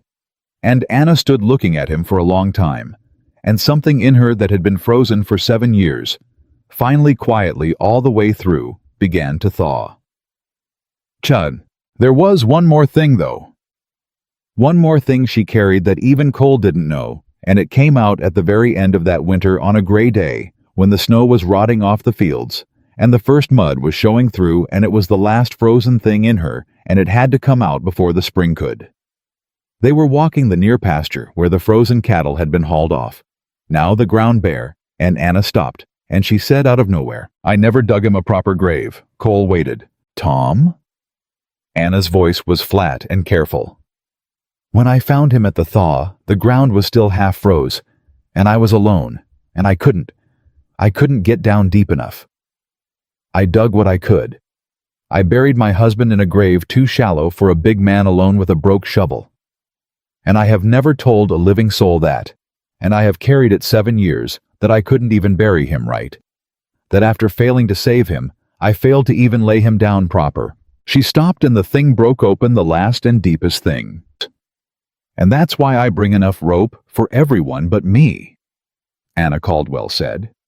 "It was never about deserving to die. It's that I already failed him twice. I couldn't save him, and I couldn't bury him. And some part of me decided that a woman who fails the man she loves that badly doesn't get to be saved, doesn't get a proper anything, just gets to be useful to strangers till she wears out. That's the real thing, Cole. That's the bottom of it. It's not that I don't think I'm worth saving. It's that I think I already used up my worth and failed, and there's nothing left but the ringing of the bell." Chapeau. And Cole Harrison stood in the mud of the thawing pasture and did not tell her she was wrong, because he'd learned that too. You don't argue a person out of the bottom thing. Instead, he said, "The Dutchman lost 4 men. Vandermeer. You know how they buried them." Anna looked at him. "They couldn't," Cole said. "Ground's froze, same as yours was. Those 4 men are in the Dutchman's ice house right now, wrapped waiting for the ground to soften, because you cannot dig a proper grave in frozen Wyoming, and no one ever could, and no one ever will." "Anna, you didn't fail to bury Tom right. You buried a big man alone with a broke shovel in half-frozen ground, which is a thing that cannot be done right, and you did it anyway because you loved him, and that's not a failure. That's the most anyone could do, and you did it with your own 2 hands and no help, and you have spent 7 years calling the impossible a failure and using it to prove you don't deserve to live." Anna Caldwell stood very still. "You didn't fail him twice," Cole said. "You loved a man who wouldn't look up, and he died of not looking up, and it was not your fault, and then you buried him. The only way frozen ground allows alone, and that was not a failure either. You failed at nothing, Anna. You survived 2 impossible things, and then you spent 7 years punishing yourself for not doing the impossible perfectly. And I am asking you to put it down, not to forget him, never that, but to put down the debt, the idea that you owe the world your life, because you couldn't work a miracle with a broke shovel in January. You don't owe it. You paid everything already. It's spring, Anna. Let it be spring." And Anna Caldwell put her face against Cole Harrison's chest in the mud of the thawing pasture, and let go finally, all the way, of a thing she had carried for 7 years. The shallow grave, the broke shovel, the frozen ground, the whole crushing weight of a woman who had decided she'd used up her right to be saved. And she wept it out into the front of his coat, and he held her and did not try to stop her. And behind them, the last of the winter's snow ran off the fields of Raven Creek Ranch in 100 small streams, carrying the frozen year away down toward the creek and gone. When she finally lifted her head, the sun was out. "I don't know who I am if I'm not carrying it," Anna said, wrung out quiet.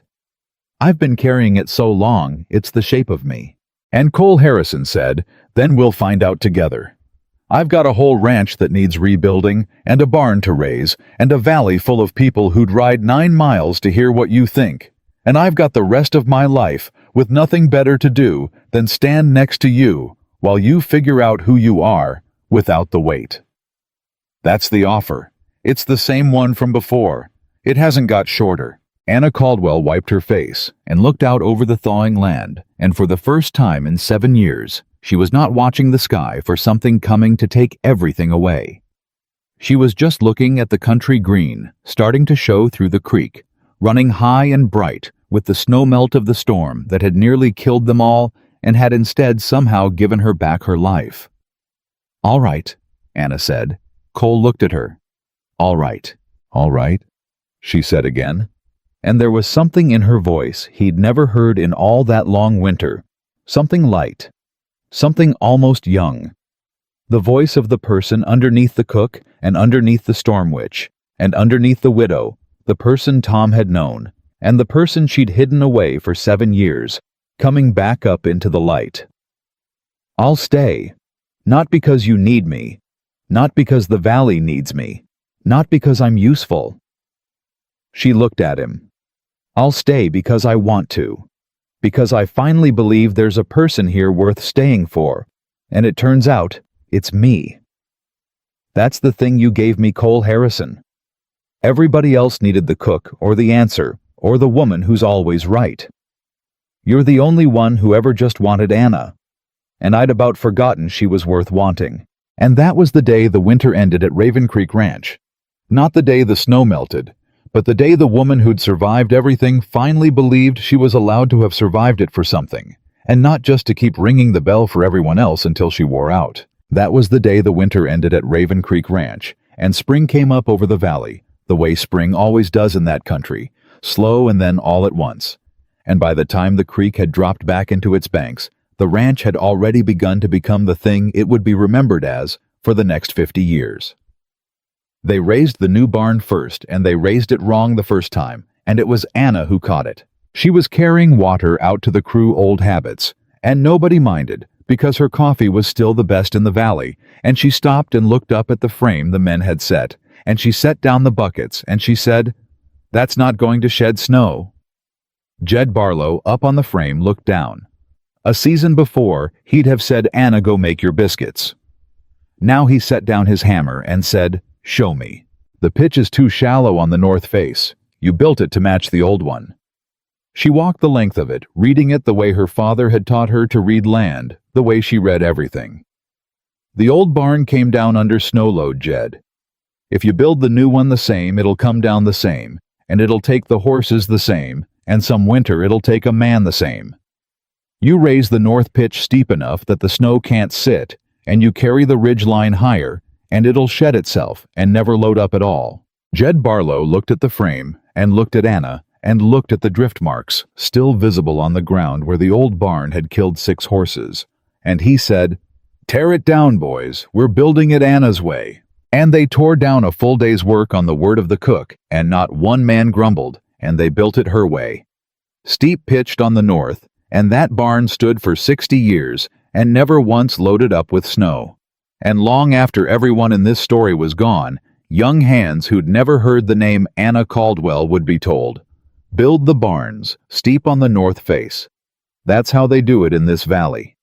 That's how it's always been done, and they never knew it started with a widow and a bucket of water and 6 dead horses she'd tried to save at 4 in the morning. Josh Duhan. That was the thing about what Anna built that spring.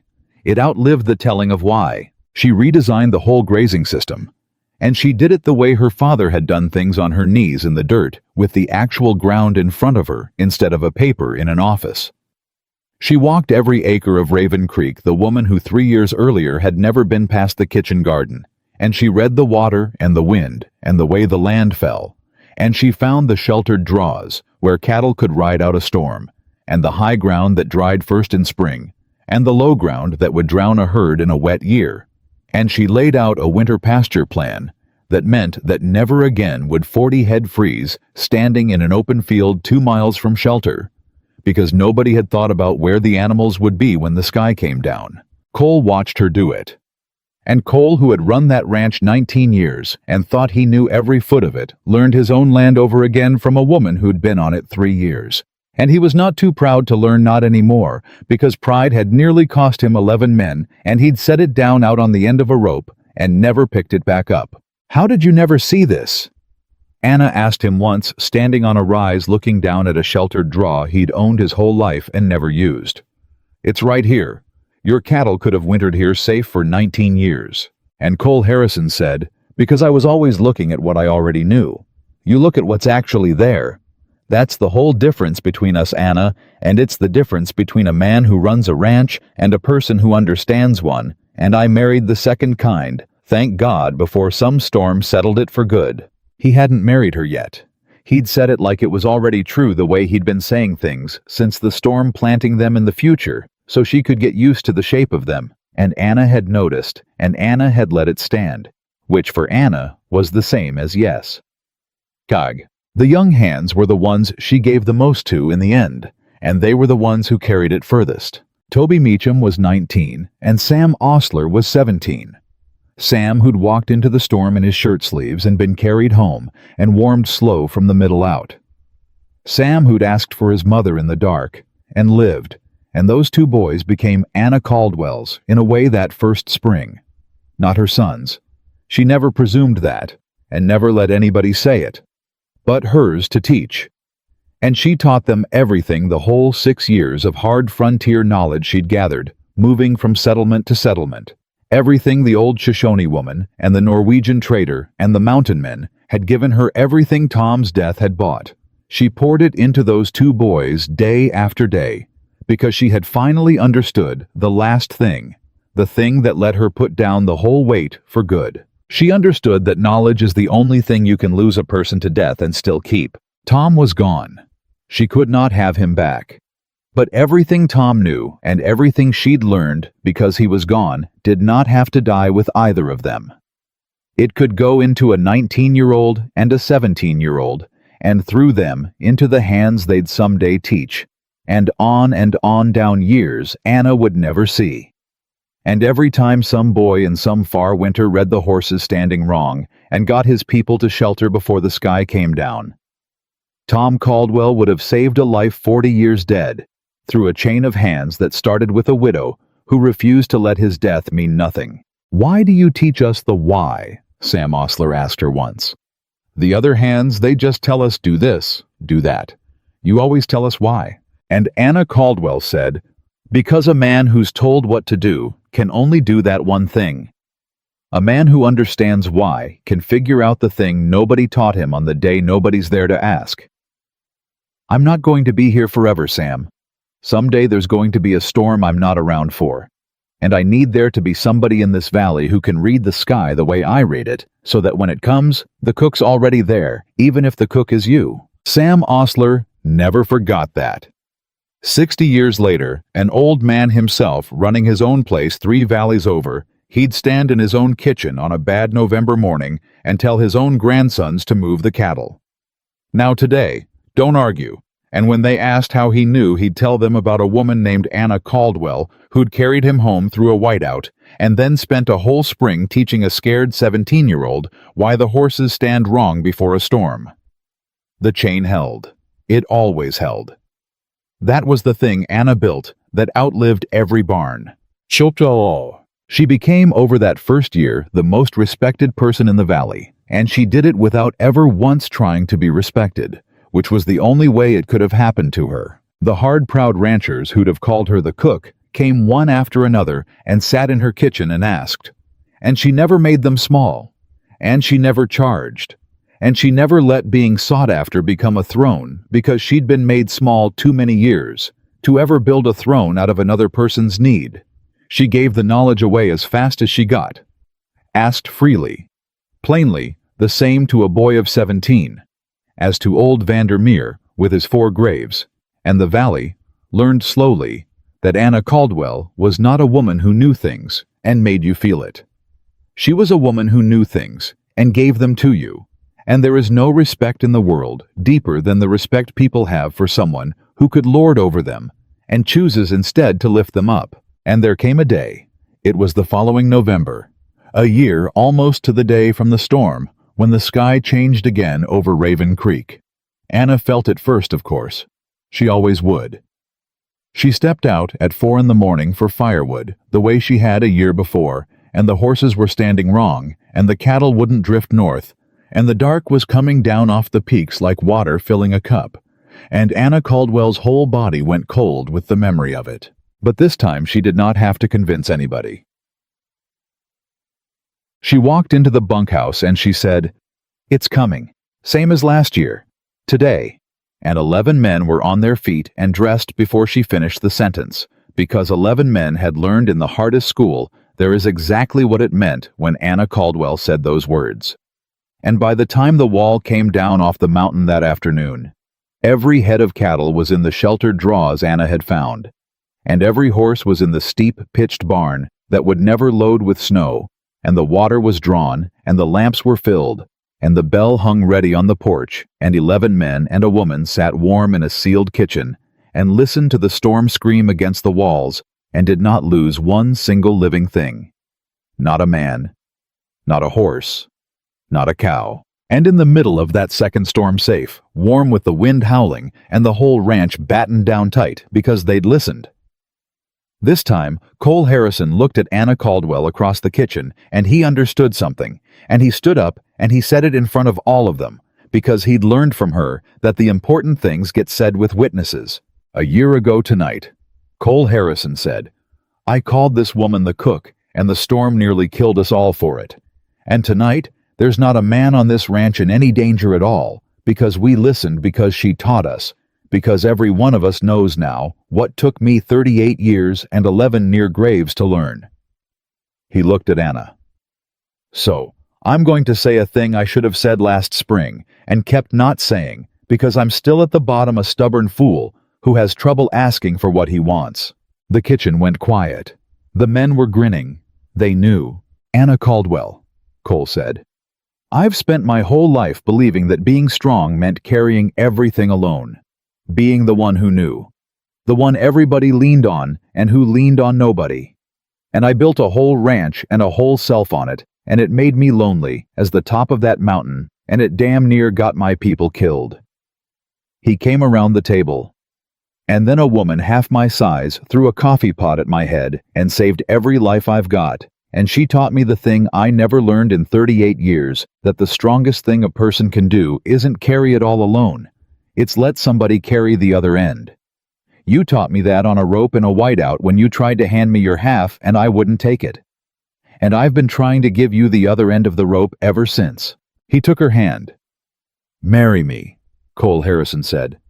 "Not because I need saving, you already saved me, and I've made my peace with owing you my life. Not because the ranch needs you, though, God knows it does. Marry me because a year ago you told me not to make you matter to people unless I was sure I wouldn't stop, and I've had a year to be sure, and Anna, I am never going to stop.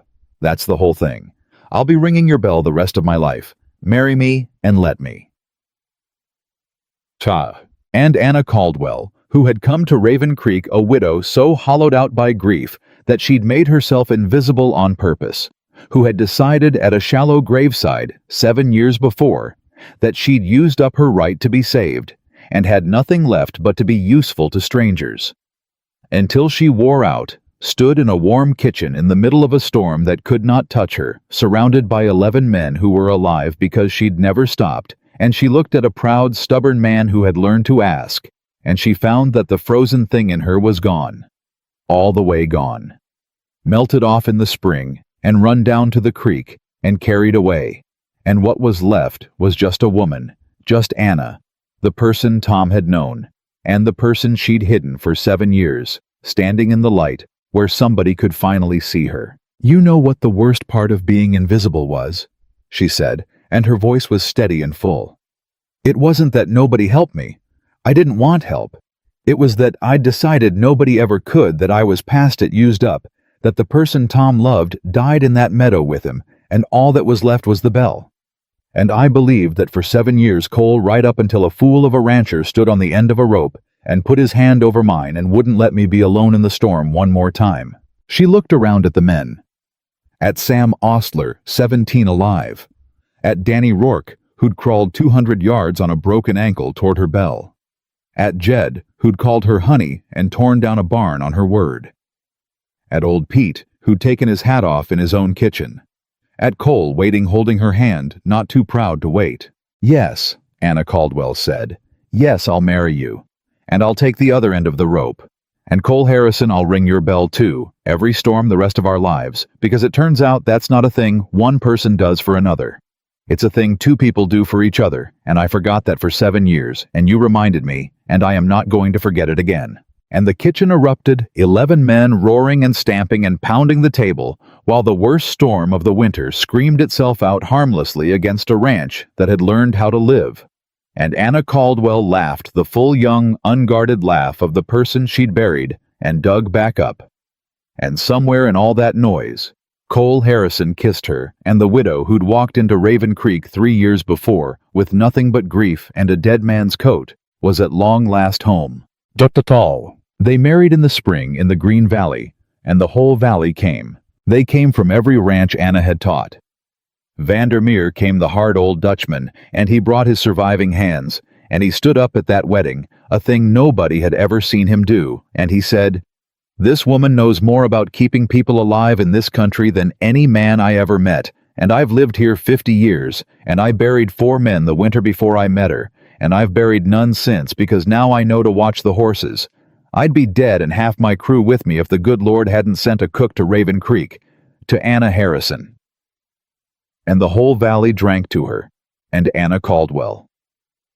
Anna Harrison now stood in the sun and let 100 people honor her, and did not feel the old fear, the old need to disappear, because she'd finally learned the last thing. She'd learned that being seen was not the same as being trapped, that mattering to people was not a cage, that she could be needed and respected and loved all at once and still be free, still be herself, still be a person, and not just a use, because the difference was whether the people who needed you also saw you, and these people saw her.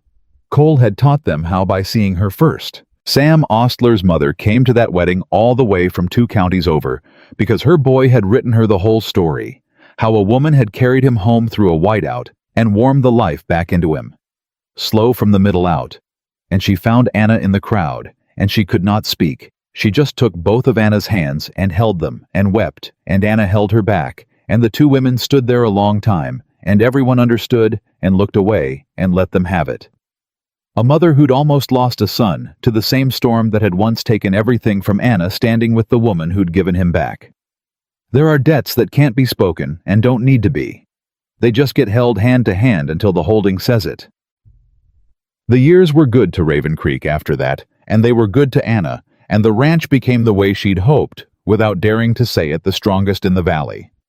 Not because it had the most cattle or the best land, but because it had a woman who understood the country in her bones, and a man wise enough to listen to her, and a crew of hands who'd been to the edge of dying and come back knowing exactly what they owed, and to whom.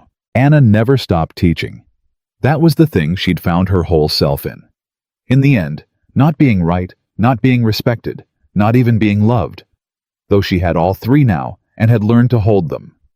It was the passing on. Every young hand who came to Raven Creek learned to read the sky from Anna Harrison, and every one of them carried it out into the valley and the territory and the years. And Anna's knowledge, Tom's knowledge, the old Shoshone woman's knowledge, 6 years of grief turned into 6 years of study, spread out across that country, like the creek in spring, into places she'd never see, and lives she'd never know, keeping people alive she'd never meet long after she was gone. And she and Cole grew old at Raven Creek together, and it was a good long marriage, and the thing that made it good was the thing they'd learned on the end of a rope in a whiteout, that neither one of them had to carry it alone anymore, that there were always 2 ends to the rope, that the strongest thing a person can do is let somebody hold the other half. Cole never again tried to be the man who knew everything and needed nobody. Anna never again decided she was the one who didn't get saved. They rang each other's bells storm after storm, year after year, and never once stopped. And that was the whole of it, and it was enough. It was more than enough. It was everything. Jifamay. Anna Harrison outlived Cole by 11 years, and she ran the ranch herself in that time, and ran it well. And when she was very old, the young ones would ask her the way the young always ask the old how it had all happened. How the cook became the woman the whole valley trusted. How she'd known about the storm when all the men had laughed. And Anna Caldwell, Harrison, near 90, her hands still strong, would tell them the truth, which by then had worn smooth as a river stone from the telling. They said I was only a cook, she'd say. And I let them think it, because it was safe, and because I'd decided a long time ago that being small was all I had left. And then the sky came down, and it turned out the quietest person in the room was the only one who knew the way through. That's the thing I want you to carry, child, because it's the only thing I know that's worth passing on. And she'd look at them, these young ones who thought worth was a loud thing, a big thing, a thing you had to prove. You never know. Anna would say, which quiet person in the room is the one who's going to save your life someday? The one nobody listens to, the one you've decided you already understand, the one you call only this or just that. So you listen to all of them, every one, because a person's worth was never the job they do or the noise they make. It's what they carry, the wisdom and the courage and the plain, stubborn kindness for the day the world falls apart and everybody needs them most. She'd smile then, the young, unguarded smile she'd carried all the way to old age once she finally let herself have it back. They said I was only a cook, Anna Caldwell said. And when the blizzard came, I was the one who brought them all home. Don't you ever let anybody tell you what you only are. The storm doesn't care what your job is. The storm only cares who paid attention. And I paid attention. I paid attention my whole life. And that is why, when it mattered most, every single life on Raven Creek Ranch was safe in the hands of the woman nobody thought to ask.